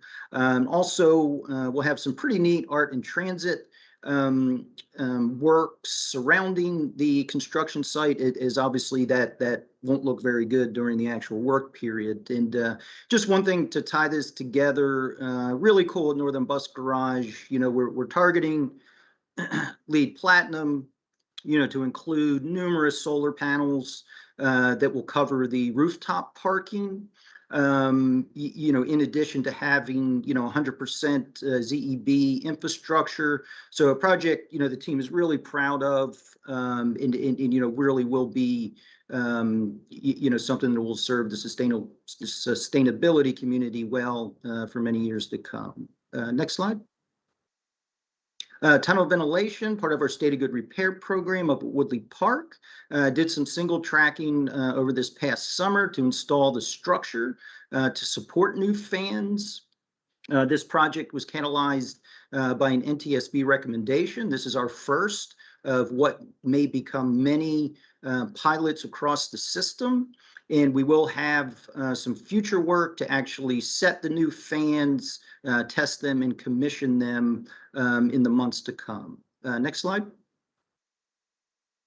And in terms of public outreach, we get a ton of great support from Lynn's team. Just shown on this slide is the link that takes us to some of the animations that describe the project in much greater detail. Shown here, some of the public outreach we do for Northern, along with the platform improvement project that we just completed up on the outer green line near Greenbelt, and also our tunnel ventilation project. Next. Looking at major outages, from now through the end of this year, I mentioned the tunnel ventilation. We'll have some weekend shutdowns to support that work, vicinity of Woodley Park. As folks are aware, we are shut down right now between Shady Grove and Twinbrook, rebuilding the canopy. And actually, in the general manager's board note, this week, you'll see some pretty cool, if you're into those things, time-lapse video of the work that's happening there. Next slide. Then moving into next calendar year, we'll continue with our State of Good repair program for leak mitigation, primarily on the red line. And then we'll also be preparing for our Platform 4 shutdown between the bridge that crosses the Anacostia and New Carrollton. And then we'll also be continuing with our State of Good repair structures program with weekend shutdowns in the vicinity of Branch Avenue. Next slide. And then July of 22 through December, we expect to begin the Yellow Line Bridge project. As I mentioned, there's a lot of moving pieces, primarily due to permitting, but we do, right as of now, expect to start sometime at the end of next calendar year, and we're still working through with our general contractor on the specific construction duration for the Yellow Line Bridge closure. We'll continue with the tunnel ventilation program. And then also we'll have a scheduled 2-week or 16-day shutdown late summer, early fall in support of connecting the new Potomac Yard infill station to our existing system. And then also continue with our structures State of Good repair program on the bridge that crosses the Anacostia, and continuing our leak mitigation efforts on the red line. And that concludes my presentation, and certainly Tom and I are available for questions. Thank you. Thank you again for a very comprehensive presentation. I'm sure we will have some questions on this, so go ahead and use your raise hand feature. I've got one, but I'll go ahead and I think, is it Mr. Bulger that has his hand up? Thanks, Mr. Chairman. Just wanted to ask, many years ago, we had leak mitigation at Bethesda Naval Hospital Station. Is that project finished, and what did we learn more about how we can deal with leak mitigation inside our tunnels? Yes, sir.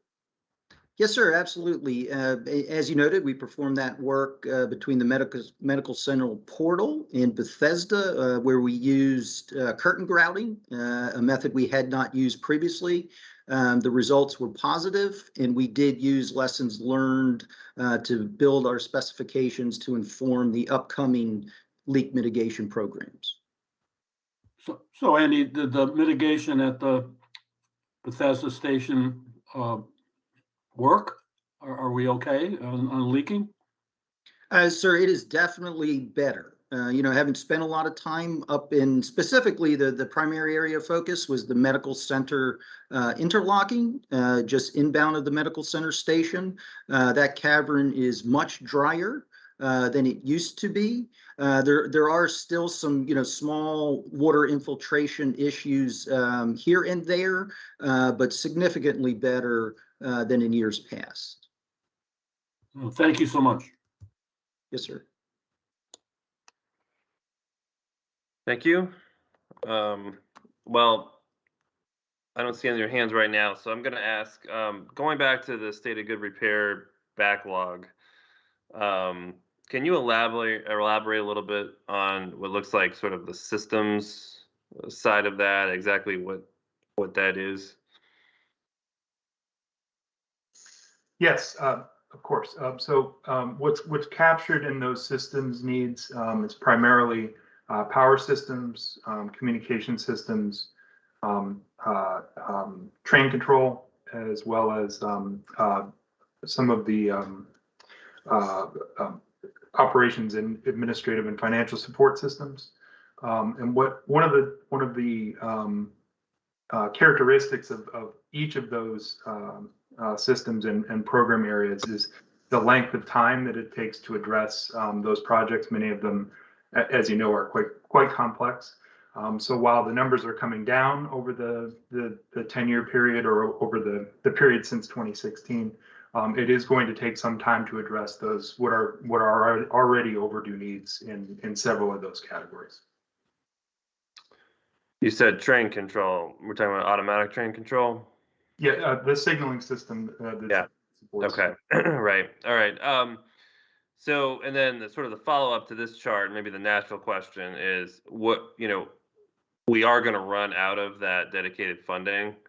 So how does this chart relate to that funding stream? And at what point have we run out of funding and can't address this backlog? So yes, so this does again over the 10-year period not apply a strict financial constraint. Right. As the board has discussed in the past, sometime in that 10-year period, dedicated funding debt capacity will be essentially used up, and the needs at that time, absent new funding sources or new investment from the federal government or from the region, there'll be a gap between resources available and project needs. Intend to go into some more detail on that as part of the proposed capital program upcoming. Yeah, and I guess the only other thing I'd say on that is just I think we're going to need to probably quantify that as much as we can, as early as we can, so that we can sort of begin making that case and not just making the case that we need more money, but exactly what we need money for. And of course, what we've accomplished, which is a great deal. I mean, the mission we had when we received that money was to go out and use it to address the needs in the system. And I think Metro has done a very good job at doing that and has deployed and utilized the funds in a much more efficient, effective manner than perhaps have been done in the past. So, we've done sort of what we were asked to do with that money, but I think, again, we're gonna keep saying this, we're gonna reach a point where we run out of that money and we still have state of good repair backlog that needs to be addressed. And it's really gonna be incumbent on the region to help us address that. Mr. Smedberg. Thank you, Mr. Chair. Tom, on your slide 10, you had a bullet that said IT preservation, and then you had a bullet a little bit further down saying new data center, IT infrastructure and equipment. Explain those two. Is one software and one hardware, or what? Could you just explain those two a little bit? Yes, of course. So, yeah, the first bullet, IT system preservation, is sort of a generic title for information technology systems, the hardware and the software that supports Metro's operations and administration and other things. The new data center is actually a specific project to replace Metro's data center, and has a specific scope for that work. So the first is a programmatic sort of catch-all for our IT state of good repair and system preservation efforts. And as we're looking, we've talked a little bit about this as we look at new fare policies or maybe fare structure down the road. What about the software that runs the fare machines? So that's captured in the fare collection system replacement program that's summarized here in the last bullet on this slide. And of course, we do have a program in development for the refresh and upgrade of that system. Okay, thank you. Thanks, Mr. Chair. Okay. Any other questions from members of the committee? All right, well, thank you for this update. It's an important update, and obviously something we'll be continuing to discuss as we move into the capital budget, as Tom said. I believe that is the last item to come before the Finance Committee today. So the committee stands adjourned, and I'll turn the floor over to our chairman, Mr. Smedberg, with the request to meet in executive session. Paul? Thank you, Mr. Letourneau. In accordance with the bylaw, I, Paul Smedberg, request that the Board of Directors convene an executive session to discuss the following matters pursuant to Article 2, Paragraph 9, subsections A, budgetary matters that may affect legal positions, WMATA contracts, or sensitive relationships with local jurisdictions or the federal government, and C, personnel or labor issues, including discussions of labor contracts and labor negotiation, consideration or interviews of candidates for employment, and the assignment, appointment, promotion, performance, demotion, or resignation of individuals, and F, safety and security matters where premature release would compromise public safety. Is there a second? Second. Seconded by Mr. Letourneau. All those in favor, aye. Any opposed? Okay, we'll see you in executive session. Thank you, everyone, for joining us today.